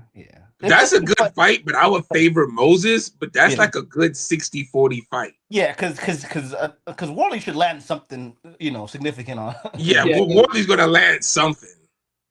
And the thing is, Wardley's game. Yeah. So like, sometimes beating game is more important than all the other shit. So guys like Bakoli, you think he would smoke Bakoli? Bakoli might be a little too slow and for that shit. Well, it doesn't matter. It's slow. Bakoli. I mean, Jared Anderson. That's a good fucking fight. I forgot about that nigga. Yeah, I mean, Jared Anderson was faster than the Bakoli, but Bakoli was able to light him up with every combination in the fucking book. With combinations left and right, like he fucking was destroyed him with uppercuts. He got to see. That's the thing. Like, I think Moses might actually fight dude like a heavyweight. Like Bakoli, you got to push back a little. Like all that moving shit, If you gonna move, you gotta do that the whole fight, bro. Yeah, because we really know Thomas Paul's inside game. He let's keep his little distance and just pick the guy apart. But we haven't seen him like in a phone booth type shit. You know what I mean? Yeah. Especially a heavyweight. Maybe I don't know. Maybe because I grew up in the '90s, but phone booth fights in heavyweight is a common, very common as fuck with big dudes. You know what I'm saying? So it's like that shit don't happen like that no more. Like, not no more. Not no. What was the last one? Kalnaki Areola. You don't be seeing no Holyfield bullshit like that anymore. Yeah. I mean, like I said, like when you see heavyweights throw more than they used to, like fucking Kalnaki and Areola, it ruins them. Like they get ruined. So it's like niggas can't even. It's like niggas can't have a regular career after that performance, and that used to be the norm. Yeah, that used to be the norm. Like heavyweight, I don't think heavyweights today are built to actually take combination shots like they like I said. When you even throw combination shots. Yeah, like when we like I said with Kanaki, when that happened, it was punch fuckery, and Kanaki hasn't won a fight since. So, okay, Miss Bitch, salute. She brought up a good. What about the nigga F.A. Ajaba? Ajaba, at least because Ajaba has like the same types of dimensions as dude, and Ajaba he ain't fought with the same confidence or grit since he got dropped by Sanchez. I felt like he ain't fought the same. I don't know. He's kind of come back though. No, he showed some layers. I think he beat Bakoli in that fight. He kind of got robbed with the draw. I think Ajaba did improve better, but physically like he's not. I think because he's lost. I think he's cut muscle. So he's Yeah, not. it's Because before, when dude used to be like really brolic and body people with like one punch. He was looking like an African Wilder for a second. Now he's like a boxing motherfucker. Yeah, yeah, and truthfully, it's good for him too. But he lost kind of like the physical aspect of what made him so feared. Like, and that's it. Then his temperament. He don't let his hands go like he used to. Yeah, and this is a guy that has an 85-inch reach and everything. Like he could like if he, I'll say if Ajagba boxed Atama, I would think you'd probably really see what Atama definitely has, like in terms of trying to make an adjustment to that. You know, because I mean, because Ajagba, I think he's really underrated in that aspect too. But he is chinny though. Ajagba has shown to be chinny, so it's like I'm not so. But I mean, I do think it will be a good fight though. Like it would be a good it would be a good gauge. Like if you're not gonna put him with a top 5. You know, put him with someone F.A. Ajagba who has a little streak going, and then you get to kind of see where he is again. You know, but I would welcome that fight. That's for damn sure. That's a really good fight. And then of course there's Michael Hunter that's still been like he's around. You know, I mean he technically he is the American heavyweight though, but that's a guy that's kind of he's kind of fucked off his career in the most confusing ways. So it's like, you know, I mean, he could beat Hunter, but then Hunter could be like his dad, like his dad, the late great bounty hunter, and get spoiled. So I mean that's the other aspect with that one. So, but Atama though, like he has plenty of potential though, and like I said, like Pilot said, he's 20 years old. So it's like you could either fast track him or you just put him there with another solid contender. You know, someone a little bit maybe above White. No, they just got to see how long Usyk stayed around. Mm-hmm. Because if you go fast track him, he has to be the Kobe and the Usyk to build that shit up. Right. Yeah, because you can't just say, "Oh, hey, Usyk Atama." I mean, unless you put it in the UK, then the UK, then yeah, it'll sell in the UK for sure if you put that in there, though. But if you're really trying to build him up as like, okay, he's a serious threat, then you got to kind of because this fight ain't enough buzz to do it. Right. Like it's there, but and then the co-main it gotta be Caballero. If you want to be fucking honest. Yeah. I don't think nothing else will work. You know, because if you're gonna do the regular pace, like say if Usyk says, "Look, well, Usyk he ain't fighting no more this year, is he?" I know right now he got injury exception, so that kind of put a hold on his negotiations with Joseph Parker. So he might. So he fighting next year. I mean, let's just call it okay. If I'm Moses, I would fight a Wardley or a Ajagba type of guy. Mm-hmm. Get more experience, but fight somebody closer to their prime. Right. You know what I'm saying? But that's a name that's been performing and, that's a momentum. White was good, and he's a name, of course. Of course, yeah. But he ain't got the same momentum. Mm-hmm. He struggled with Jermaine Franklin. And, he didn't look good against Tyson Fury. Yeah. And even in the last opponent where I think he fought a cat from Africa, like first of all, it was punch fuckery. And then he didn't look, and he won, quote unquote, but it was just like that fight was way too competitive for someone of that caliber for him. So it was just like, So it was a step up fight, but it was a showcase step up. I mean, look at it. It was expected. It was if White went the distance with Atama, we would have been super shocked. You know what I'm saying? We expected him to get him out. Unless it was a fight of the year. Right. Yeah, then we'd be excited to say, "Oh, White's back type of shit." And then, but we'll be like, "Do we want to see this, again, or just say let Moses go on to bigger, better things. Shit, if they go distance, then they would have called a time a hype job. It was like, what the fuck? You like, who the fuck goes this with white? Like, I could easily see them saying that. They would have called. I could see that, but it's also one of those. If it's a fight of the year, I don't think people gonna be saying it like that.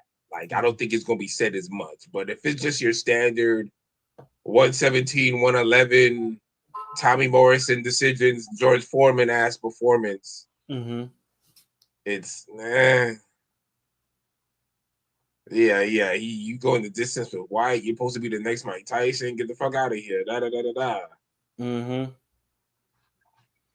So yeah, he did what he had to do, but that's really it. Like if he's going slow, then Wardley, if a job bus shit, let my nigga Johnny Rice get a payday. Like, you feel me? Yeah, Johnny Rice.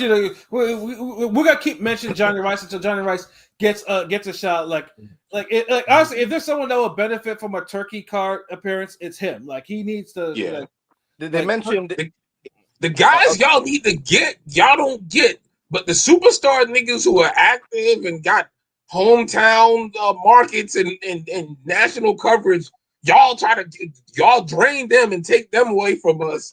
But the dudes who's been blackballed and not getting opportunities, who's talented, got momentum, all you just need to do is just schedule a fight and shit. The wheels start turning again. Y'all overlook them. Right. And also we'll always advocate for Johnny Rice because, like I said, it's a fucked up situation, like that they got put in, and how they're doing them dirty. And like I said, Turkey can put him on a card like heavyweight, because if it's one thing, if the heavyweight division wasn't really popping, like it's not or that competitive, but it's super competitive. Like right now, it's not 154 competitive. No division is really, but it's getting there where now even 154 turning into some diva shit now. And we could probably, and yeah, I definitely want to rant on that in a little bit about 154. But heavyweight is at least now heavyweights. It's like, yeah, you can't heavyweight division is because of a division you can watch again. It's not just the top three with maybe two that are kind of you have at least a legit top 10 that on any given night that can really upset the apple cart. Now upset the apple cart against Usyk, that remains to be seen. That might take a couple more factors to actually do that. Mm-hmm. That's why you just need the top 7 niggas need to. But need Turkey's to get it really on pushing now. it. But Turkey's really pushing it, and if you can tell the energy Usyk had with the Dubois fight after the Dubois fight, because I at this point I thought Usyk would be retired and shit, but he knows them bags Turkey pays is fat, so that's why he mentioned Joshua again and Fury. But if Turkey makes an offer to Usyk, that's because Turkey's trying to push that shit, So because Turkey doesn't want Usyk Parker. That's the one thing. And even though Parker is the most deserving of a shot, Turkey's not paying for that shit. And see, and that's the shit I don't like. It's like, bro, it's like I get having agendas when you have money, but right is right, my nigga. Like, if you're gonna, and this is why the whole UFC, the whole one person controller shit doesn't work, because, and it could work, but it takes the right person. And when I mean that, guy, anybody who's a righteous dude or at least trying to be objective and just calling it how it is knows Parker is the most objective. Like, he knows objectively Parker is the most deserving of the Usyk fight. Easy, dude, easily. Dude fought cats that could easily knock his head off. And he decision one, and he decision two and KO'd one. And this is in a career. This is after he got annihilated by Joe Joyce, and he's doing this. That's how you come back from a brutal defeat. And he's doing it. Because my fear is that they keep putting the shit off. Parker will eventually catch an L. Yeah, because that's just how the game is, and it's or if you don't catch an L, he gets a decision that, he gets a gift decision where he looked stale. Mm-hmm. And then now it's okay, you're going to lose that next fight. Yeah. And that's what they're trying to work on, but it's like it's not really working because he didn't beat every fucking body like to beat. Yeah, that's what I'm saying. Like that's like Who he's like, else? Don't force Caballero on him. yeah, which is what they're trying to do. Like, like I was like, geez. Like, come on, like get at the Moses, goddammit, like shit. Yeah. Like, yo, like I'm one of those dudes that's like, I hate like Parker's one of those guys that like if you worked at a job, everybody at like 80% of the people at the job are like some sorry motherfuckers. But Parker's one of that, like Parker's that one dude who kind of comes into the job. Mm-hmm. He does what he's supposed to do. He's on time. May not go above and beyond all the time, but he's clutch. You can rely on him to do his part. Yeah, like you always can count on him. Like he's always gonna, like, yeah, I'm gonna give you 15 points and I'm gonna give you 10 rebounds, nigga. 2 blocks, steal. He won't give you a triple. He won't give you a 30-point triple double most times, but he'll give you the quick 15 and 8. Yeah, like he'll give you that 15 and 8, and every now and then he'll ball out, give you that 20 and 10, that 20 and 12 with the 6 assists. Like you're like, okay, this nigga, you know, he was racking it up, and it's like niggas like that for some reason. Like the establishment always punishes the reliable niggas. Right. Like stability does not get rewarded, and it's like Joseph Parker's been that right now, and I think mainly give him the Usyk fight. I think mainly is because he's spoiled, you know, he spoiled the Wilder fight, and then okay, let's give him Zhang, and he did get dropped, but Wilder spoiled the Wilder fight. Yeah, no, but I'm saying like because he's like, you know, he's decisioning these motherfuckers, he's boxing them up and he's clearly showing levels, you know, and Turkey wants to, you know, the knockouts. He beat Zhang. I'm sure Turkey didn't really want, you know, him to beat Zhang, really, you know, for you know. Nigga got up to do that shit though. Niggas not like he ran. He deserved that win. Yeah. Yeah, like he's up there in front of like it ain't his fault he could duck a right hand from Wilder. Right. Ain't his fault he could fucking get off first pause on Zhang, and Zhang's predictable sometimes because he plods and he gets winded. Yeah. Like all he's doing simple boxing shit like but yeah. And plus that too, like he wasn't even supposed to fight Bakole. Like he was supposed to fight Dubois for Dubois' belt. You know, and I forgot that fight happened. Yeah. Like who else y'all want him to like? Come on, like bro, like I mean, making him fight Caballero is like he was gonna fight Dubois. That was bad enough. That was it. Like that was the only real like okay because Dubois was up there, but now that Dubois lost, it's like okay, back in the line now. Mm-hmm. And it's like I had no problem with Dubois getting the Usyk fight. Yeah. But yeah, now it's Parker's turn. Like you know, and people gotta stop. You know, people gotta learn. Boxing has to stop punishing people who are clearly deserving of their opportunities, simply because they do something they're not, you know, that most people don't like, you know, or certain promoters might not like, you know, and that's just a thing, you know. But like I said, with Atama, just to kind of wrap the Atama thing up before I go on the 154 rant. Yeah, no, Atama, like I said, I mean, I do believe. I mean, he might be the goods. I mean, he's certainly shown the potential, but it's just like now I think whoever his handlers are, his brain trust, have to be very careful how to move him. Like, you know, because it's like he has momentum now. So it's like if you're gonna move him to you know, Usyk, you better be 100% sure on doing that, and just don't go thinking balls. You know, you're just gonna go. You know, going to mow down Usyk. To add to the last point, that guy I was talking about before, my friend who's more of a UFC guy, he does watch boxing. I always gauge how a popular fighter is because he brought up, you know, he's like, how good Atama is. You know, he's asking me about Atama. So once he asked me about that, I'm like, okay, he's kind of making it a little bit in terms of, you know, all the air that I'm being on people's timelines and shit. Yeah, I mean, Chris Brand, salute. I'm sorry, I forgot to mention him earlier. My bad, yo. Salute Chris Brand. But yeah, no, like I said, heavyweight. Like I said, I mean, but like heavyweight division, like I said, it's a good division now. Like there's lots of competitive fights. I think in order for heavyweights to kind of be more palatable to more casual people, Americans got to be in it. There's got to be a couple of top 10 heavyweights from America in there. But that remains to be seen because Jared Anderson clearly isn't it, and he'll probably never be it. And Michael Hunter is too much of a wild card, to do. So it's just going to be you basically have to see who's, Jeremiah Milton, Dreamland can turn that around this Saturday in Miami. Yeah.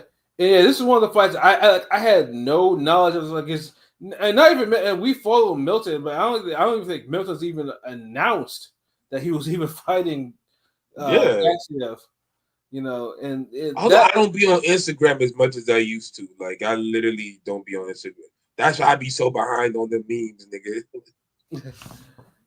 But it's funny. Like I said, I mean, Milton obviously, Milton had a lot of buzz, especially because he had a highlight reel knockout that went viral, and he had been active on PBC, and I know he was on BLK Prime cards and then stuff like that. But I know he did take he did take his first loss, and I think he had kind of fallen back, trying to kind of, figure out what went wrong.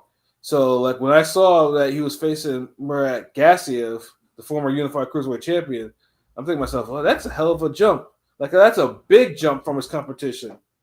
Yeah, tremendous jump. But it's also one of those situations where I feel like it's like you got an embarrassing loss. Mm-hmm. And his loss was embarrassing, like in the sense where he didn't get beat up or anything. He clearly lost, but it's embarrassing in the sense of he could do a lot fucking better, right? Like, and he knows that, and me saying that is not even being disrespectful. Like, we all know that. Like, we riding for dude. Pause. Like, so that's why I say it's embarrassing. So, taking on this guy and this caliber of boxer, this caliber of puncher, fighter, champion, former champion, it's one of those like, hey man, you gotta erase the fuck out of what just happened. Like, you gotta take the chalkboard, not only erase it, but you gotta fucking like put it in the back of a Buick trunk. And drive that shit off a ramp on some GTA style and jump off that motherfucker when that shit crashed into the ocean, nigga. Facts. Like right off the pier. Like, you gotta bury that loss in that performance. You gotta bury it so bad. You gotta really take a good fight and have a good performance that just makes us forget about that shit. And if you could avenge it down the line, that's even better. But this, so and maybe it's a promoter thing too, where they're looking at it like, hey, we know how good you could, we know your potential, we know how good you could be. Like, yo, beat this guy, or we don't want nothing to do with you.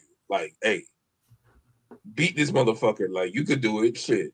Yes, and it's such a crazy fight because Gassiev at one point was, like I said, Gassiev was probably one of the highest cruiserweights like around. Like dude entered the tournament and stuff like that. He had a fight of the year with Dorticos, back and forth to end up with a brutal KO, and then he got schooled by Usyk. Like he got like almost he got like 12-0'd pretty much. And then after that, it was just like, dude just kind of faded to black a little bit, because he went to heavyweight, and with the exception of the Volin fight, which so surprisingly he didn't look very good in. Like he'd been knocking out all the C-level heavyweights that he'd been fighting. Like, who you talking about? We talk about Gassiev. Oh, Gassiev, yeah. And the fact that he's fighting Jeremiah Milton like this weekend in Miami, of all places, too. Yeah.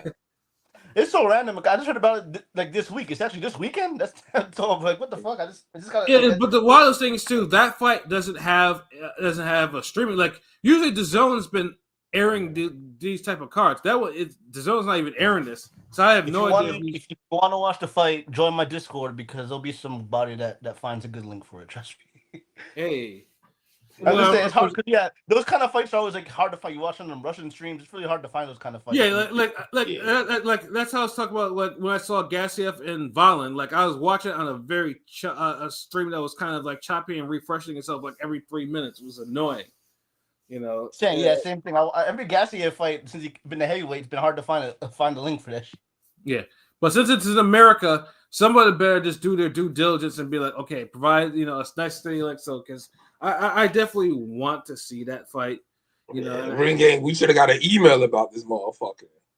Yeah. I see all the emails. Like we get emails on all types of random cards, like Roy Jones. Could have been covering this bit. Shit. Yeah. Could have made some arrangements. Yeah, not one email about this fight. I basically and this is the names because this would be a main event on. This is a televised main event type of fight. Like it could have been a pro box fight, or something like that. Like that's what I'm saying. That's like, come on, man. Like what are y'all doing? But yeah, speaking of people who are like, I need to rant about 154 for a minute. Now, as LB says, like 154 is the one division where you can't really hide from your competition. You can't because it's heavy from top to bottom. Like at any given time, a 154 pounder can become champion. We've seen it. There's a lot of unlikely 154 champions in the last 10 years. You could go back to the 90s. Honestly, like 154 always been a tough division. Yeah. With the exception of that one period where Floyd held both the belts and was really selective, and then you had like the Carlos Molinos, Ishe Smith, K9, little roundabout. Yeah. That was maybe the damn weakest, and that it didn't last too long either. It didn't. No, it didn't. It didn't. Like them niggas got cleaned the fuck up. 154 is kind of like 130, where it's like guys that haven't had the brightest careers of, can become a champion. It feels like, what I'm saying? It's like a Wild West type of thing. Yeah, like I mean, it's still a thing too. And then one person who did become a champion, was one Bakram Murtazaliev or Murtaliev, if you know him by his street name. You know what I mean? But and now Murtaliev, he had been a Mando to Jamel Charlo like since before the pandemic. Like he was known, he'd fight on PBC undercards and the dark matches and shit like that. And he had taken plenty of, of deals where it's like, okay, look, Mel wants to go undisputed and fight this, that, and the third. And he took the step asides. He's been, I want to interject, he's been the number one contender longer than Tim Tszyu. Like, I've been following the rankings, and I always notice Murtazaliev is always, even before Tim Tszyu actually got on, so to speak, Murtazaliev was like the quote-unquote Mando for Mel. And Poetic justice. Yeah. And then finally, Murtazaliev gets his day in the sun, by fighting in Germany against beating Jack Hockey, who's notoriously difficult to fight, and KOs him. In a fight, in a damn near fight of the year performance, but it was in Germany, and it didn't get a lot of attention like that. And then after that, someone in Tim Tszyu's brain trust after the Fundora fight was like, okay, we need to get a belt on him real quick. So Murtaliev was chosen, and unfortunately for everyone involved with Tim Tszyu's career, Murtaliev beat the living shit out of Tim Tszyu, like. And I'm not even that's not even like me like trying to make it sound big. That's literally what he did. Like Tim Tszyu got his ass beaten severely. But yeah, it's just like Trinidad Vargas if it don't go to the last round. Right. Exactly. So now it's to the point where I think Vargas was having a little bit more success than Tim Tszyu ever had in that fight. I know. Yeah. I know. I mean, yeah, I'm just you're right now because Trinidad Vargas was a fight of the year. Oh, yeah, it's one of the fights that people will tell me what boxing fight should I watch. That's one of the ones I pick. You know what I'm saying? Yeah, of course. That's a top 5 recommendation type of fight. But But if you remember, like I know what you mean, because basically in hindsight, it honestly it ruined them. I mean, it did ruin them. like if you take the last 3-4 rounds of that fight, where Tito really started like dominating, where it wasn't just tit for tat, like I got you, you got back, like war, and Tito really started beating the shit out of Vargas. Mm-hmm. Hell, even the final round. Mm-hmm. Like, but the thing is, like, Murder Live was hitting Zoo with those punches like for like 3 rounds straight. It didn't even last long enough for that. Yeah, it was bad. But it seems to be now it's getting to the point where I think Murtaza after that had went for a little surgery, but dude is ready to fight, and people pretty much now they're giving him, now it's just the way people are avoiding him. It's like now you can give him like a boogeyman moniker, and I don't think he is a boogeyman per se. But now, but that Zoo win pretty much has said, okay, he's high risk, low reward type of very high risk. Because I don't think nobody wants a tall, lanky boxer puncher. Yeah, I mean, I'm not the big. I need to see another one. I need to see another performance like that. You know, I'm not. But he is a killer. You know, I mean, he obviously the way he did to do was. I mean, he's straight from the Caucasus Mountains. Of course he is. He's a straight. They all are. Yeah, like. I'm not saying he's a one-hit wonder, but I need to see another performance like that. But it seems like nobody wants to take that risk. I think he might do the one. I think like he seriously has to maybe go to 160 for get. Nah, 154 too hot. Like don't go to 160 yet, bro. Like 154. But he ain't fought since the Zoo fight, and there's no announcement. You know what I'm saying? Yeah, he's going to somebody to fight him. Well, originally we were supposed to get a fight bid, the bid with Erickson Lubin, and Lubin had been talking shit to him, and then literally Murtazaliev had a bit. What did he call him a punching bag? Punching bag. Oh shit! Hey, whoever runs Bachram shit must be the same nigga as Janibek, because they be talking that shit on Twitter. I mean, I think Lyle's more funny though. Like Janibek shit is like corny. Like his stick got old. Like pause. Like especially with Janibek. I mean, because obviously Denzel Bentley's been waiting in the wings, and he hasn't said not one syllable of that motherfucker. And Denzel Bentley be barking on that motherfucker too. Yeah, like shout out to Denzel Bentley, but I be seeing the tweets whenever Janibek start talking some smug shit, like he's better than everybody, and then he ain't got no fight, and then Denzel Bentley quote tweet him and be like, nah, stop ducking, and then like, so there's nobody out there right now screaming for Murder Lion, there's somebody screaming, there's at least somebody screaming for Janibek. Yeah, like and that's the best. And he's and Murtazaliev is a whole fucking champion. Like it's like in the Lubin fight, like when he said they canceled it because I think now Lubin's going after Virgil Ortiz, and I get it, it's a lateral move, but it's just like, do you want to go? It's more of the money more than the actual title because Virgil Ortiz. Speaking of Ortiz, I want to ask y'all opinions on the whole. I know y'all came across the whole Zayas Ortiz, quote unquote drama that happened. Yeah, of course, yeah. I mean, I'm just saying, like in that regard about the Ortiz Zayas, like it's kind of weird because Ortiz been 3 divisions, hasn't been a champ. Yes, he has better scalps than Zayas, but I feel like there's a little bit of saltiness and stuff because Zayas is 5 years younger and has been an actual champion, and you know what I mean. I definitely favor Ortiz versus Zayas, but the way a lot of the fans are trying to make, they're trying to protect Ortiz. It feels like they're trying to protect Ortiz. Oh, he's the A side. Ortiz has not. The most he's told is be 6,000 tickets, and that was his last fight. That was against, I think, Bolachuk. He's not a draw like that. He should be, and unfortunately, him and Ennis at this point in their career, they should be bigger names than they are, and unfortunately, they're not. Yeah, but, and then Lubin should have been held a fucking belt by now. Like from his generation, he should have actually been a fucking champion by now. Yeah, but Lubin haven't had the performances when he needed them to that's his excuse. Like Ortiz been dominating for the most part. He's choked twice. The Fundora fight and obviously the Jamel fight was a little too early. But he took it though. He took it. You see, nobody's like.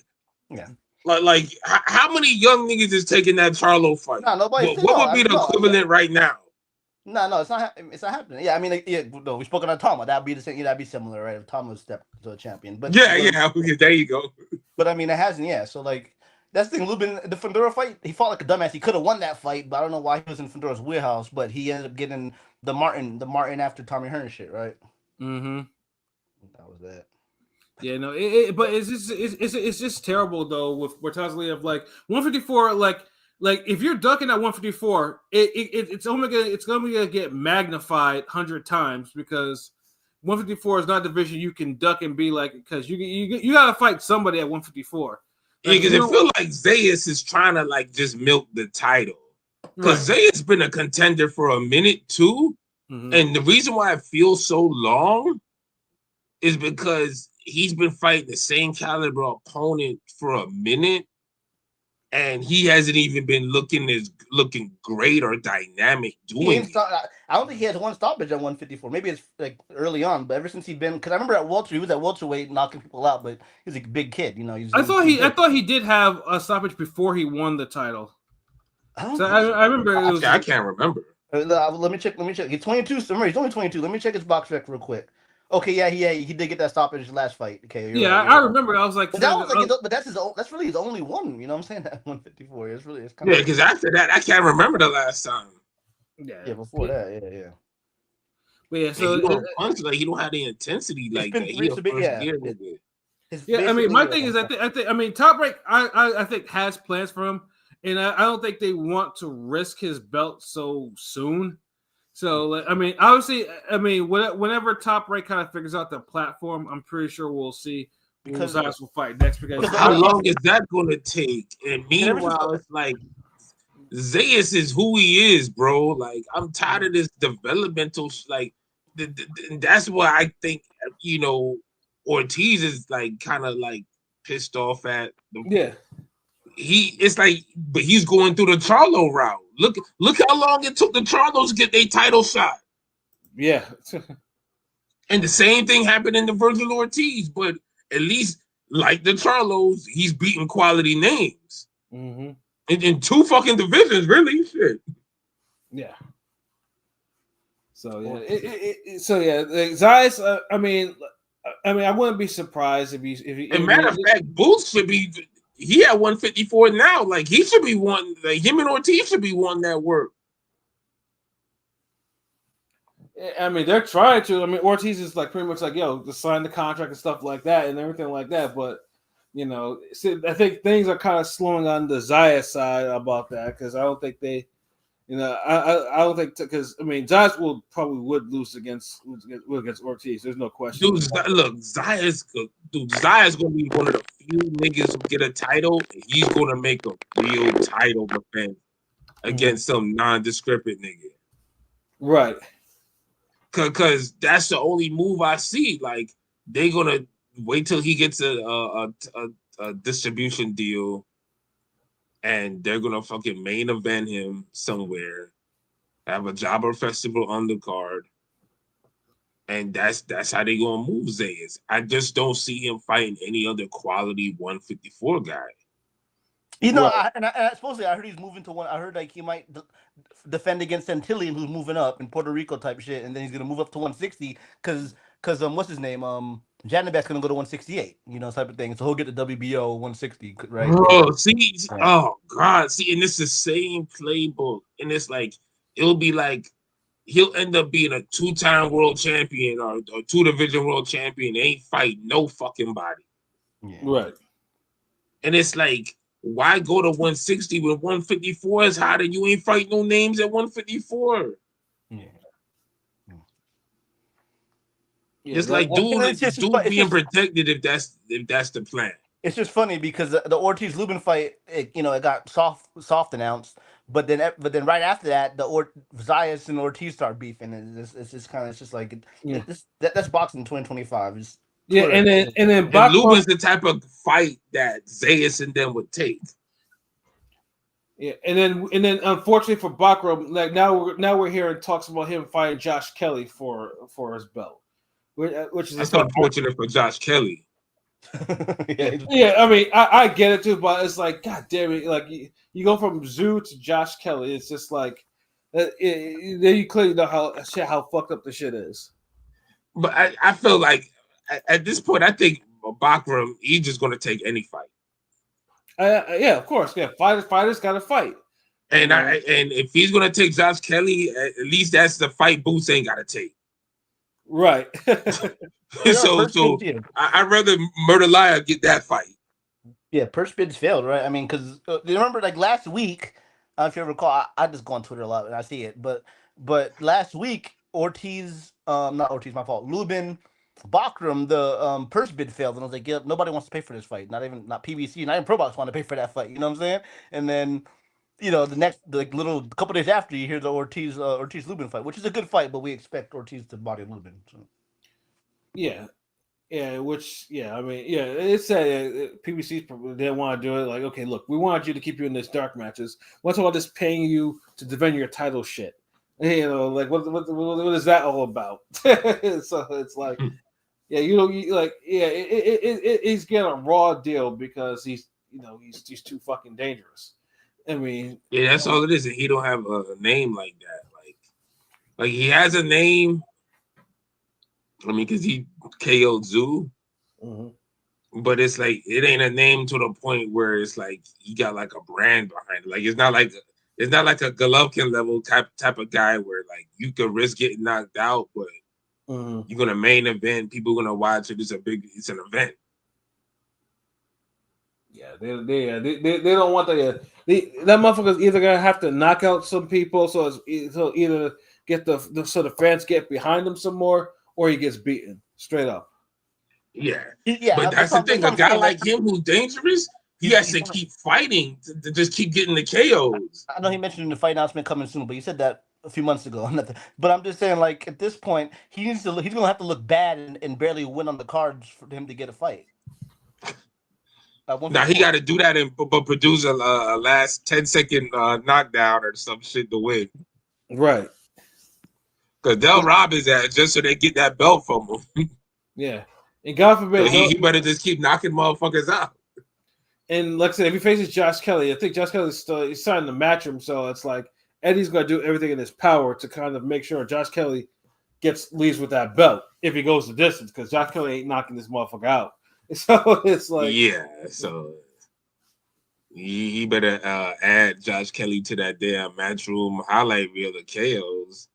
Right, and that's why it's like I said, 154 is too competitive a division, has too many hits for anyone to be contrary play politics. You can't, 154. You don't want to ruin a division like that with politics, because it's like, come on. Because that's what look, Zayas is really just gonna like if he doesn't move up to 160, he's gonna be another one of those guys who just be on an on and off schedule with like his schedule ain't gonna line up with other niggas. Mm-hmm. And he's gonna be taking these damn defenses or voluntary defenses that nobody really wants to see. Because look how long it took for him to get a name fight with the Paul Teixeira. Right. And Zay has been at 154 for a minute. You know how ESPN, I mean Top Rank does it. The diet plan's real over there. They do know how to build a guy to a world title. Yes, they do. It's hard for them to transition that guy to a superstar though. Oh no, I mean I feel like that's by design sometimes. Ever since Floyd Oscar days, you know what I'm saying. But yeah, I know what you mean. I know what you mean. I mean, not even Oscar days, even Pacquiao days too. Pacquiao, Oscar, Pacquiao, Floyd, they all left. Bud left. Keyshawn trying to get away from them. You know what I'm saying? Keyshawn trying to get ready. Well, yeah, because, Keyshawn, they're sitting down Keyshawn, and rightfully so, because Keyshawn, decided to crash out at the peak of his. And it's a damn shame. It's a damn shame because he got the mouthpiece, Paul's the charisma, and he got the style. It's a damn shame. And all the pieces had the momentum, the buzz, the everything. Like that's the fumble. Like that's a career fumble, and it's like like nothing good came out of it at all. Not one thing. Now we gotta hope Norman maybe beats Haney. I mean, Top Rank don't have a deal no more, but Norman's on Top Rank and he's Norman cut a little good promo. I ain't gonna lie, little Ti looking nigga be cutting some decent promos. Yeah, I look at nigga. Yeah, he's been. Yeah, speaking of Brian Norman, he's been on what's his name, that Beehive Atlanta podcast, the show. Yeah, I saw that. I saw that one. Yeah, I saw that one. He's doing a little follow Beehive. Beehive's dope as fuck. Like him and Wicked. He doing a little media run lately. You know what I'm saying? I mean, Yeah. If he kills Haney on that card, it should be the main event. If he kills Haney, that'll be be major for his career. Another fight that should be main event. Like that's an American fight. Don't nobody care about no fucking Yarde, bro. I love it. I fuck with Dave Benavidez. I respect Benavidez for taking the Morrell fight when he didn't really have to, but like, come on, man. I don't want to see Yarde in the main event. Nah, but Benavidez had to take the Morrell fight. What other fight did he have? Yeah, true. I mean, no, but I mean, maybe he didn't have to. You could just said no. He didn't have to take that fight if he didn't want to.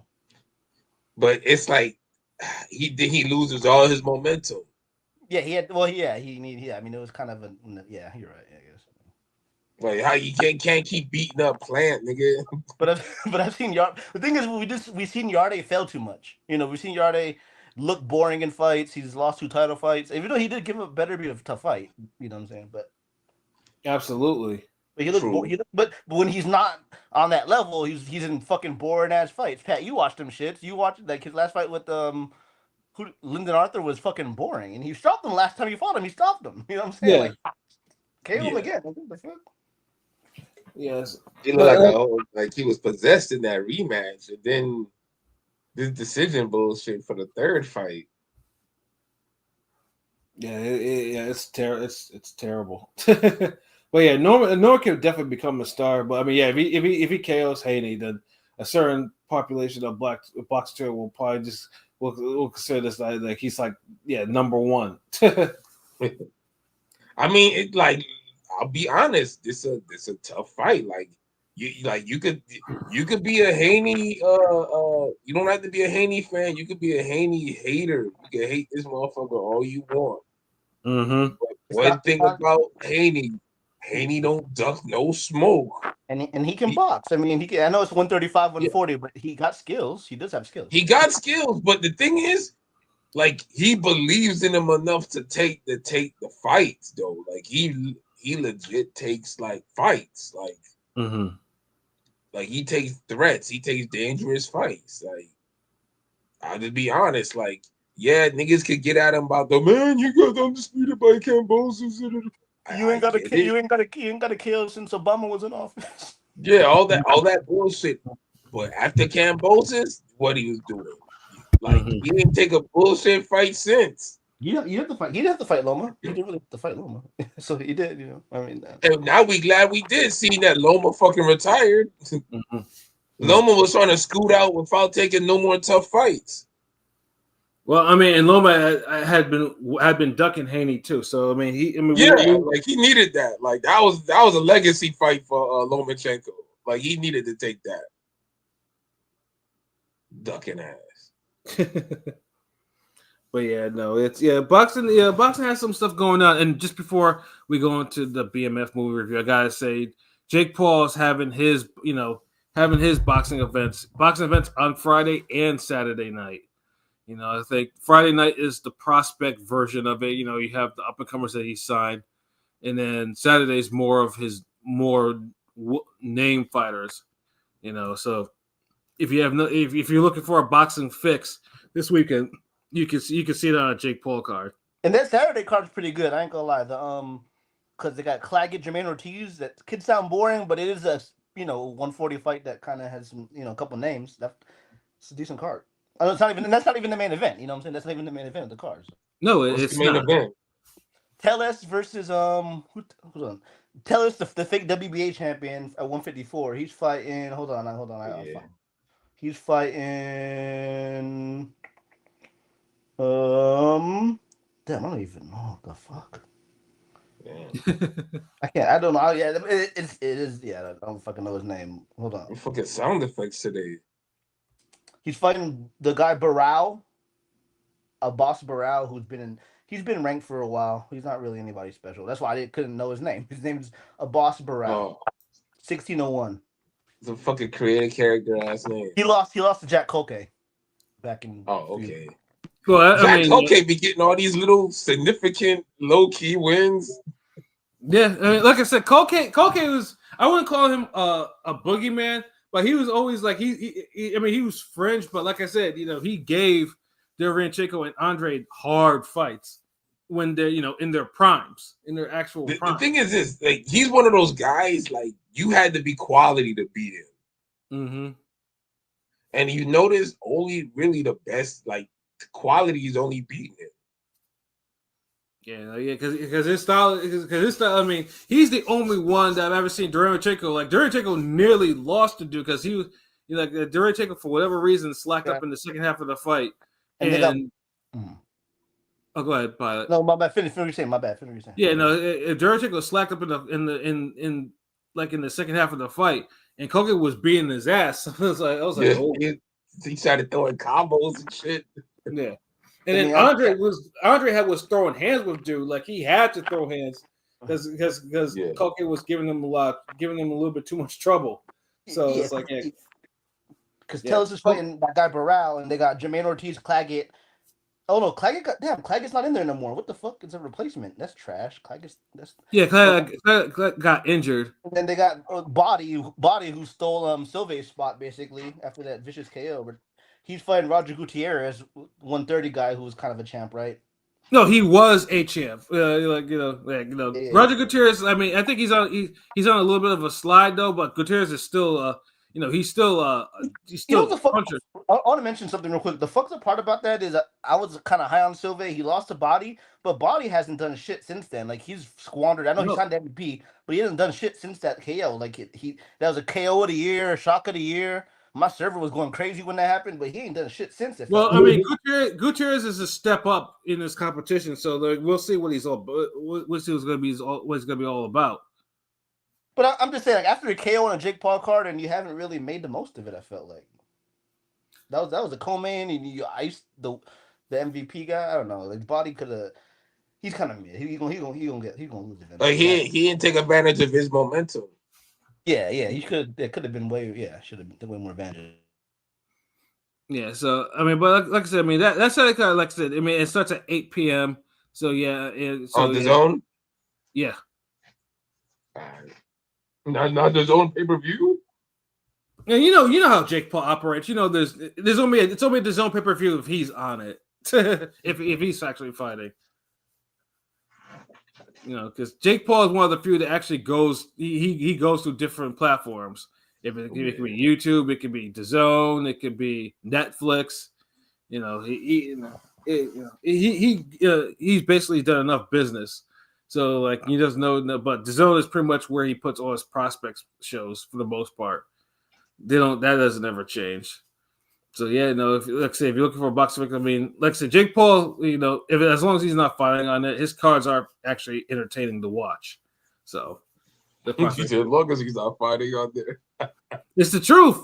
Every time, his prospects, he's done a good job signing talent. So it's not like, he has more than enough talent. So it's like because his own fights always look so choreographed, like like he never has any type of like effort thrown back at him, like, and when it is, it just seems like they hold back on something. Like, wait, hold on, Ken.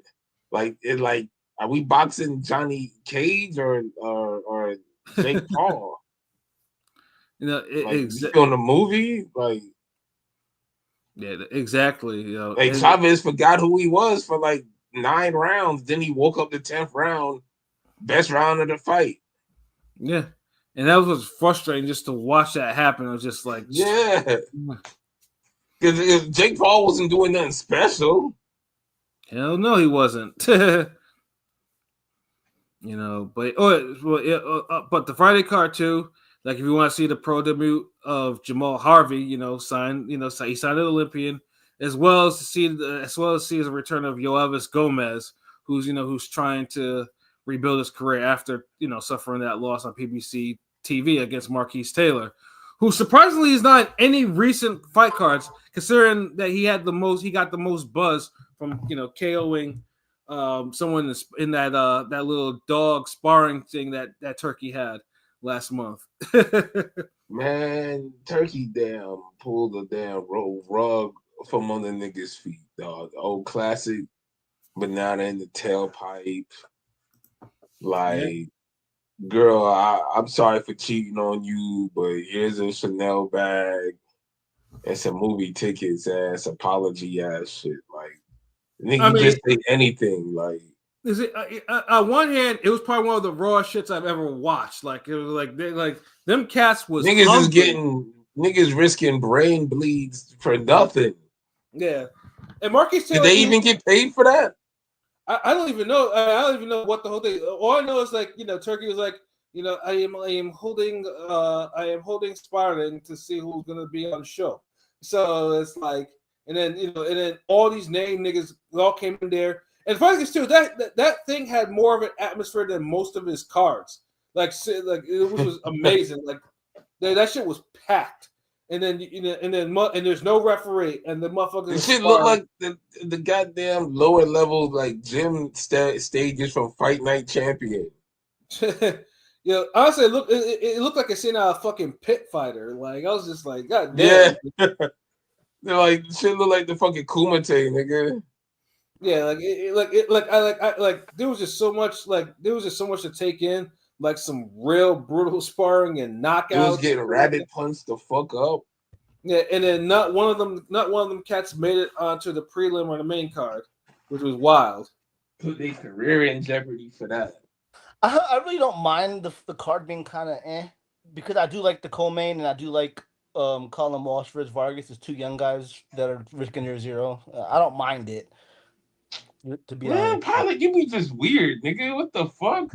I do think Bullet Truck Adam. I don't know. I'll step away real quick. I know Bullet Truck Adam should definitely be at least the opener on the main card, but here's what it is. Yeah. Because if it was Bullet Truck Adams, Walsh, Colin Smith, and Billy Martinez, and Billy versus Lester Martinez, like it's decent enough. No, that would be decent enough, but are we getting a fight of the year out of those? I think and Billy Lester could be. I think that's a fight that because Lester Martinez is a little sniper. He's from the Bud camp. He's from the Bomaca Bud camp. So he's like a counter puncher, and then Billy's all action. So I could see that being could be a good fight. Yeah, I mean, it's a great fight on paper. I just want Martinez to not have no fucking migraines and shit. Nah, he did that twice in the past couple months because of this fight. It feels like he's been faking that. I think that shit's like just he's been faking that shit. I don't think he's faking it. I just think it's a problem. They say they got it under control, but I just want him to actually get to the fight in one piece so that fight doesn't get ruined. But yeah, like I said, like the prelims and like the prelims are. I mean, they're okay. Like I mean, they have two fights on there that are just. That are main card quality, but I get you gotta kind of draw the people in to watch, even though it's not. You don't fuck with the Vargas Collins Walsh fight. I mean, it's not the. No, I do, but that's the fight I would call it opener. Yeah, definitely. Because if Bam Rodriguez and Puma for a unified championship is basically undisputed, almost is basically an opener. I mean, that's a different card. Yeah, I know. When we really fully talk about that card, it'll be crazy to see what the order is. But yeah, that's gonna be a long like all things for that card, which is a fight of the year candidate on paper, to be the first fight on that card, which is actually incredible.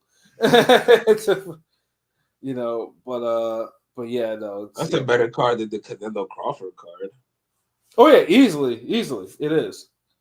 But I mean, we'll see with the card. I mean, if prelims or the main card, produces a fight of the year, we'll see how it goes though. But I just hate it was Dana, the one that actually announced the shit rather than just. It just didn't feel right. But before we definitely get up out of here though, definitely gotta do a BMF season 4 review. The good, the bad, and what we think about it. So so for this new season, obviously, because the last season, the season 3 was just it was all over the place, and it was too much emphasis on characters we didn't give a flying fuck about, or their story arc was just not interesting enough, and it was kept on getting drawn out.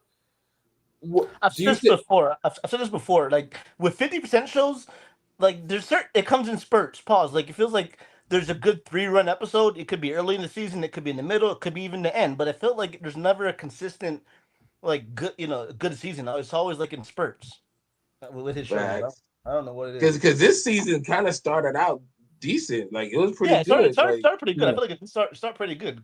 And then it fell off.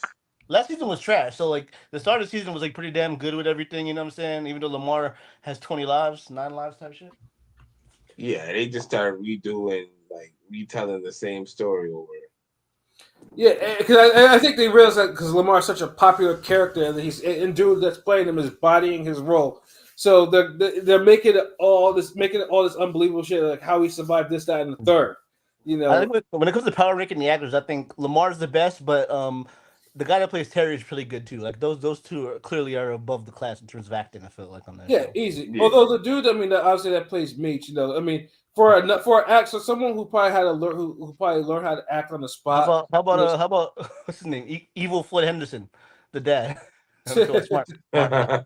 But that nigga's like the evil smart guy. This season he's been kind of having a redeeming arc. It feels like, but Yeah, like I mean, I will say this though, that they in this season they did do a good job at closing. So at least letting the arcs go to some conclusions. That's not as drawn out as it was in the last season.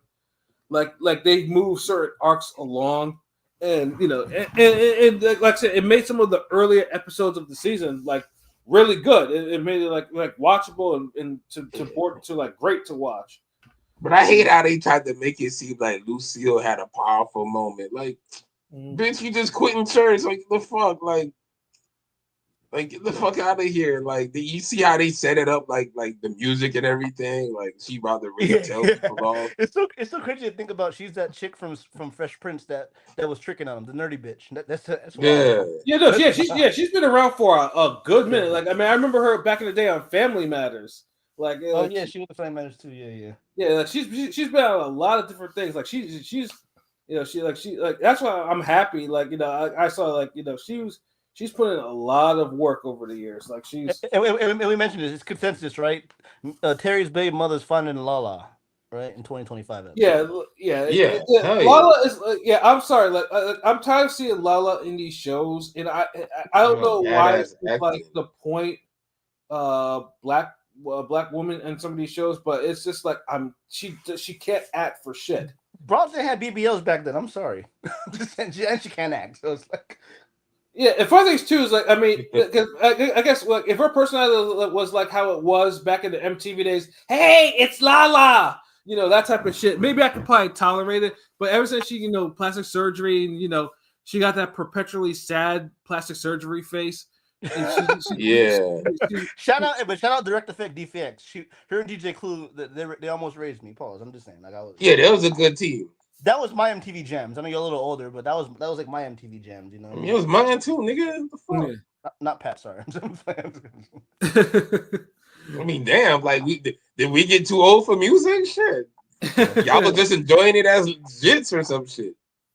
You know what I'm saying? But yeah, I just don't want her in any of these shows because it's just like she doesn't bring anything to these shows. Like her character isn't interesting or nothing. She's basically eye candy at this point with some lines that they have her say. No, she's terrible. I don't like her character is fucking annoying and she's a shitty actress.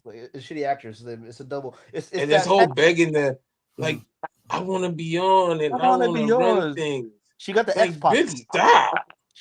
Pat, she got the X-Pac heat. You should have that heat where like you're a good. Yeah, exactly. Like you just wanted to go away. And she was definitely like a low light of the season, though. But I mean, I definitely like the different stories, like the music angle, and and I think with the mom, obviously Lucille, like they really show the dualities. Like she's church going, but she steals money from her daughter, or shit like that. Speaking of the daughter, tries to be all high and mighty about it. Well, you got Lucille's like the worst character. She wanted her to stay for the money. She wanted her to try to stay in the house for the money. You saw her reaction. Yeah. Sorry. But I like how she was like, I'm gonna miss you, Nicole. I feel like Nicole didn't even answer. that storyline's kind of weird with the daughter because they kind of made it a big deal and they just kind of didn't care about it towards after she gave birth. You know what I'm saying? Like there was a big deal. Yeah. Because what could you do? Like, I mean, they could have made a drama between the dude she was fucking Terry's man and the baby daddy, right? They could have made, I don't know. They could have made more of that. Yeah, they kind of rushed that arc. So that was like one of those arcs where it's just like it could have been done better, but it was just like, well, we'll have this baby. Let's just get it over with. I think they just kind of like they rushed that like really quick. Like 1 minute she was pregnant, next she was like, oh shit, I'm having a baby. Yeah, that was just like. Yeah, the timeline. You think about the timeline's kind of fast. That's a quick 9 months. Yeah, I'm saying it's right? 9 months I've ever seen on TV. Yeah, so there was that. But like I said, I mean, I did like that. At least some storylines they kind of went to they met a conclusion, and then the Mexico shit finally made fucking sense on why there was always because the flashbacks were kind of Meech and Terry. The flashbacks were blowing me. I was like, why did they keep showing flashbacks? But it finally showed why. Yeah, like it took them some time to get to the whole fucking point, but it made too fucking long. And I'm sorry, like I wouldn't pick Meech's the one he left off the fake Aaliyah bitch, the designer. Mm-hmm. She was fine as fuck. I would have leave her for Sky Jackson. I'm sorry, Sky Jackson. That's what I'm saying. It's like they just went crazy. It's like I felt like 50 Cent made changes or some shit. Like he had the show set up a certain way, and then after them niggas pissed him off, he was like, "Alright, fuck it, I'm gonna just make your show trash. Like change this, take this out." Because in the finale, I was wondering why did that shootout? Because the shootout scene was dope. I ain't gonna lie. The whole B Mickey and the baby mom situation, which I don't know why she flipped that quick. Like, what the fuck? You flipped because he lied to you about that shit? Dude, we always get these same standoff shootout shits. Like this is like. But I was wondering why. Power season 3 with Jukebox, Kanan, and Ghost. Like, but I was wondering why. I was wondering why that was towards the middle of the episode, and I realized the whole situation is actually based off a true story about Diddy or something about the whole toward the end where he gets arrested. That was Diddy's bodyguard supposedly that got killed. Yeah, the whole wolf shit. Like, yeah, dude. Because this is the thing. Like the Timu Aaliyahs, that's supposed to be Blue Da Vinci. Wait, like y'all fucked that up. Who's that supposed to be? My bad. Who's that supposed to be? Blue Da Vinci. Oh, is it okay? Yeah. So that's supposed to be Blue Da Vinci. The trail nigga supposed to be like Diddy. The nigga that was giving her coke was supposed to be Puff Daddy, basically. Yeah, if they having the whole bodyguard cool shit. Like those are supposed to be the little correlations, but it's like if you don't know the history of it, if you weren't from that time, like you're not gonna catch it because they're so far off base. Y'all went from a rapper to a bitch who sings who wants to rap. Yeah, but she's a cokehead. Like what the fuck? Like this is just doing too much. Like y'all crammed a bunch of shit into one season, like the first season of Empire. And that coke bitch around just sniff random shit from the dude that she just left. Like like it's dumb. Like but it's like the coke that strong in your life where it's like you forget you just made like earth shattering decisions. Yeah, exactly. Like if you just cursed out your boss, took your final check, and left. And you made a whole scene at your job, and you get across the street at Starbucks, and then somebody at your job that you were never cool with comes across the street till you sitting at Starbucks and says, "Here's a package from your boss. You just cursed out." Are you taking that package? It's a crazy analogy, but yeah, I feel yeah. Hey, but I won't lie. Wood Harris' brother, I don't know what his name is. Wood Harris' brother, he killed that role because I hate that motherfucker's annoying. The cop, he's fucking Brian. Yeah, like he does. Like, oh my goodness, like I'd be annoyed in real life over this motherfucker. Like, damn, why couldn't he just leave them alone? Lamar was killing it, but bitch Mickey, oh my goodness, like this nigga, like I was so tired of his role. Yeah, at first it's like sympathizing for him, and then he realized like I need to get back to this gangster shit. And then after that, then it pretty much sealed his fate. Yeah, Come on. He did he tell you he killed his baby mama too? Like, nigga, you a bitch? Like, really? Like, bitch Mickey. Like, what the fuck? That's what B Mickey stand for. Like, no, but I do hope Lamar gets some roles because kind of like finally I was like, God, finally he's dead for sure. Like, he got to be dead now. Like, there's no way, there's no way he's gonna live from that shit. Yeah, they had this nigga character just too many seasons. Yeah, that was like Omar. That was like Omar on steroids. Omar from The Wire on steroids. The shit he was able to get away from. They made him Omar. They made him every character. Like, he's Omar. He's Duchesne. He's Marlo. He's Furio from Sopranos. Like, bro, like, calm the fuck down. He's Leatherface from Texas Chainsaw Massacre. Like, so in this particular, what grade would you actually what would you actually give this season out of 1 out of 10, LB? it's better than last season, but that ain't saying much either. Mm-hmm. This might be what if last season was like what, a 4? I mean, I'd say this season is either a 6 or a 7. Yeah. This started out good. I give it a 6. See, I initially thought 7. We can't give half, so 6. I Right. guess 6. I'll say a 6. It gets a 6. It was better than Raising Kanan last season, Mm-hmm. which is like was it better than the Tyreek finale season? Wow, damn, that season kind of sucked too. Because that shit was like too unbelievable. Yeah, they crashed out in that one. It was just a whole bunch I feel like 50's finales never fucking hit. They never really hit. Power season 2 finale hit. Was that the Lobo shit or what happened? Can you even remember what happened in the end of that?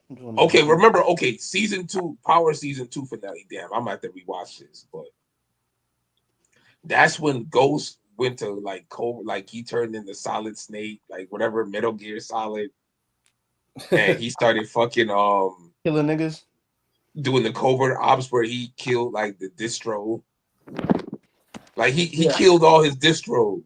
He killed all the distros. Yeah. Was that what Tommy killed the Holly chick, or is that after? Nah, not yet.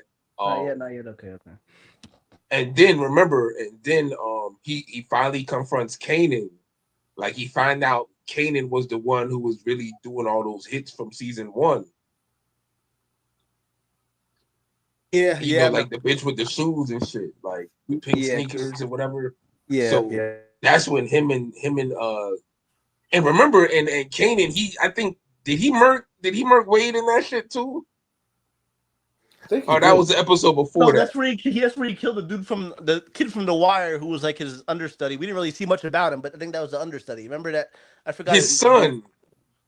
His son? No, I'm not 50. I'm talking about Kanan, not Ghost. You're talking about Ghost. Oh, Ghost. When Ghost killed Roller, not him. Roller. Yeah, Roller from The Wire. He was that kid from The Wire. Yeah.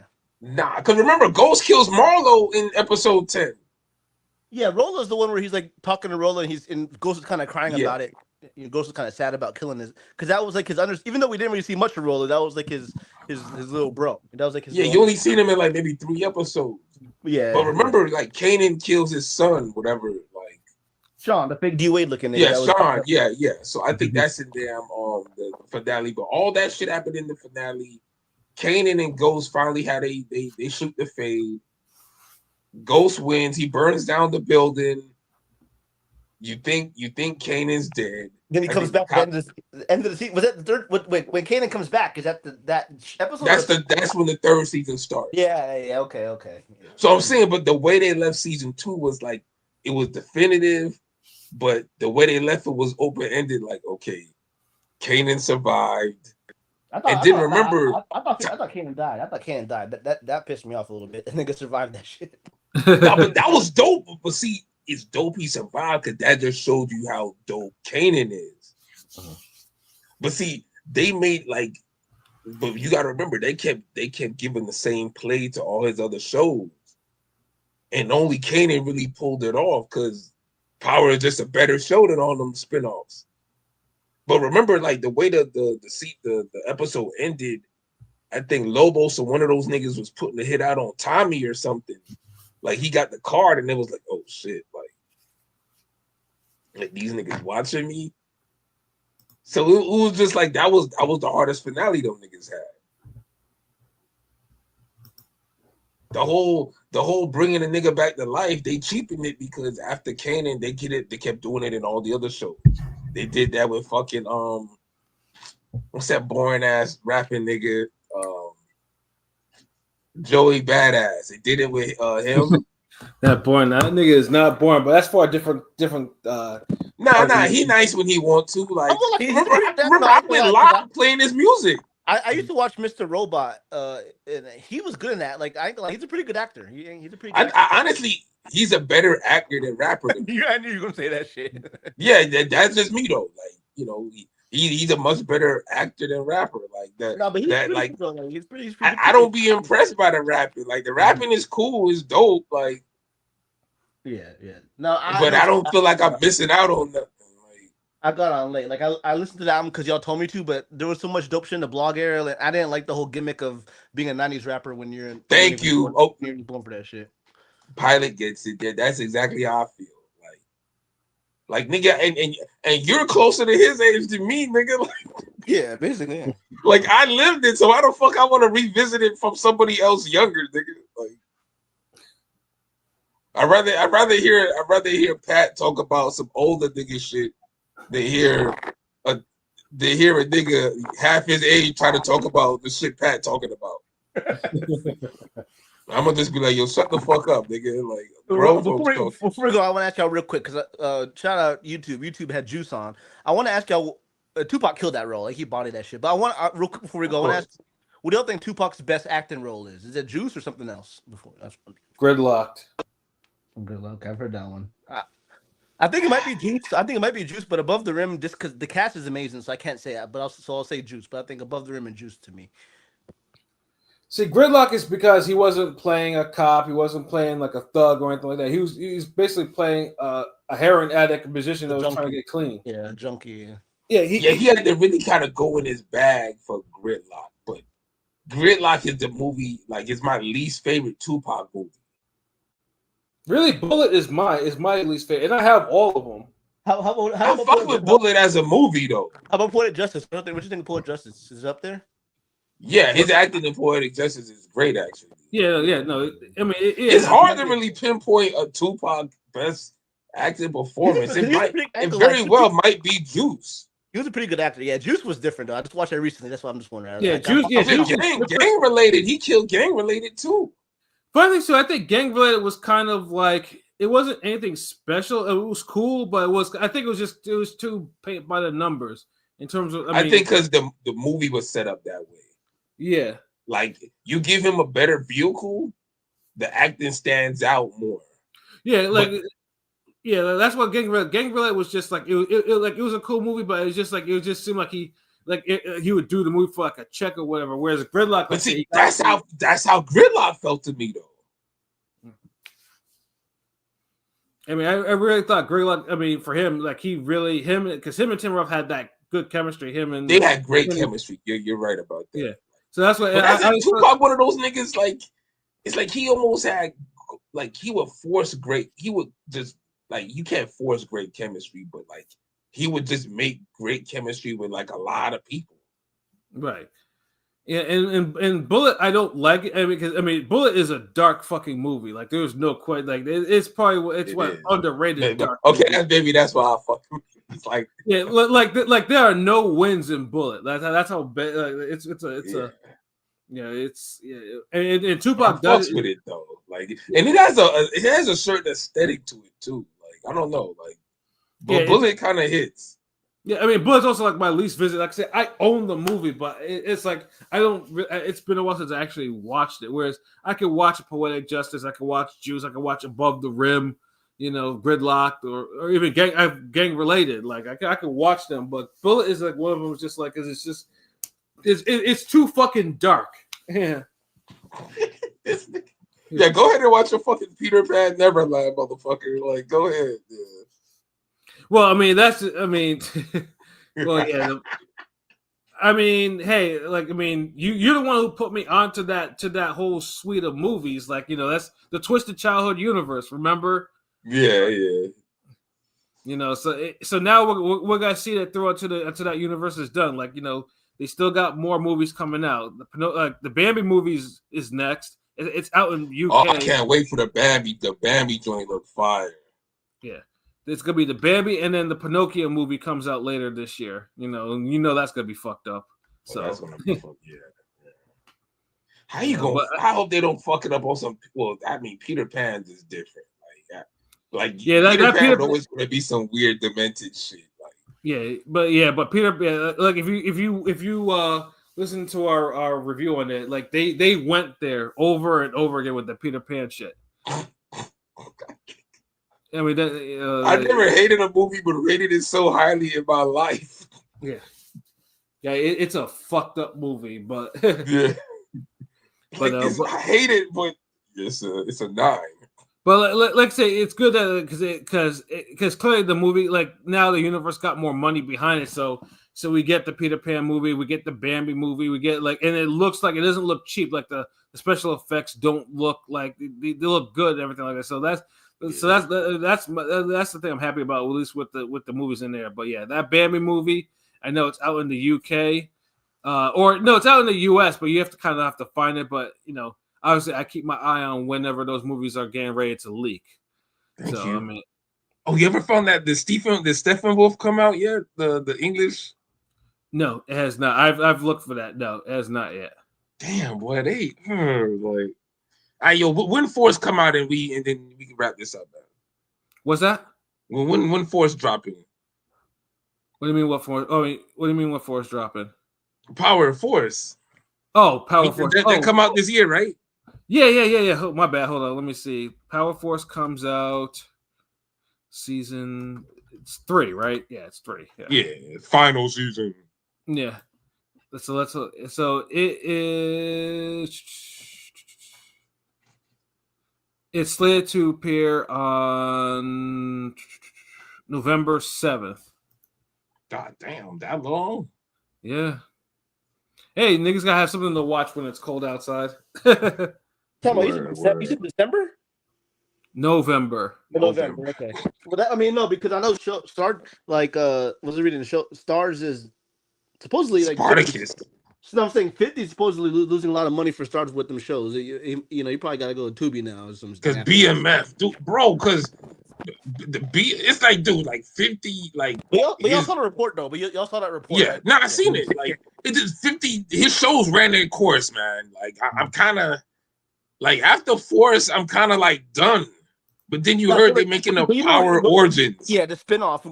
But I know we're done, but we have to watch fucking the Tyreek and Tommy spinoff. It's like unfortunately we have to watch it because we're too entrenched. I mean, I hate right. I mean, yo, you're right, but they better spice it up or do something totally left field, like the Shy did with bringing Reg back, and then just improving the writing and just.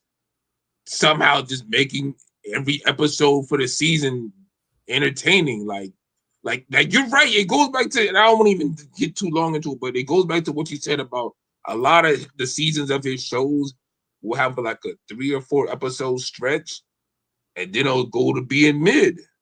Mm-hmm.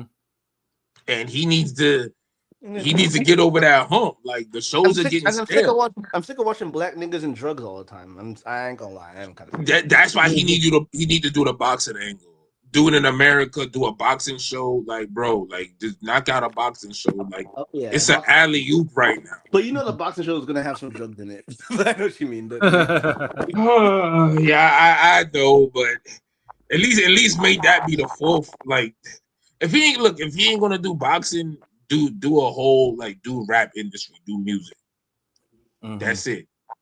I know you can put drugs in both, and he will, but don't let drugs be the number one focus anymore. Like, let drugs be like number 5 or 6. Facts. That's all I'm saying, man. But yeah, man. Great episode with the gang. You know what it is. Yes, sir. So yeah, no, we'll be, I don't know if we'll do a music show this week. We'll see. If not, then Monday, since as we getting closer to Labor Day weekend, there's not gonna be any boxing. So Monday will probably be our football preview show. So we'll get the usual football suspects in there to to rant, rave, and roast about professional football. And which team will win the Super Bowl this year? Eagles again. So if anything, it will be entertaining.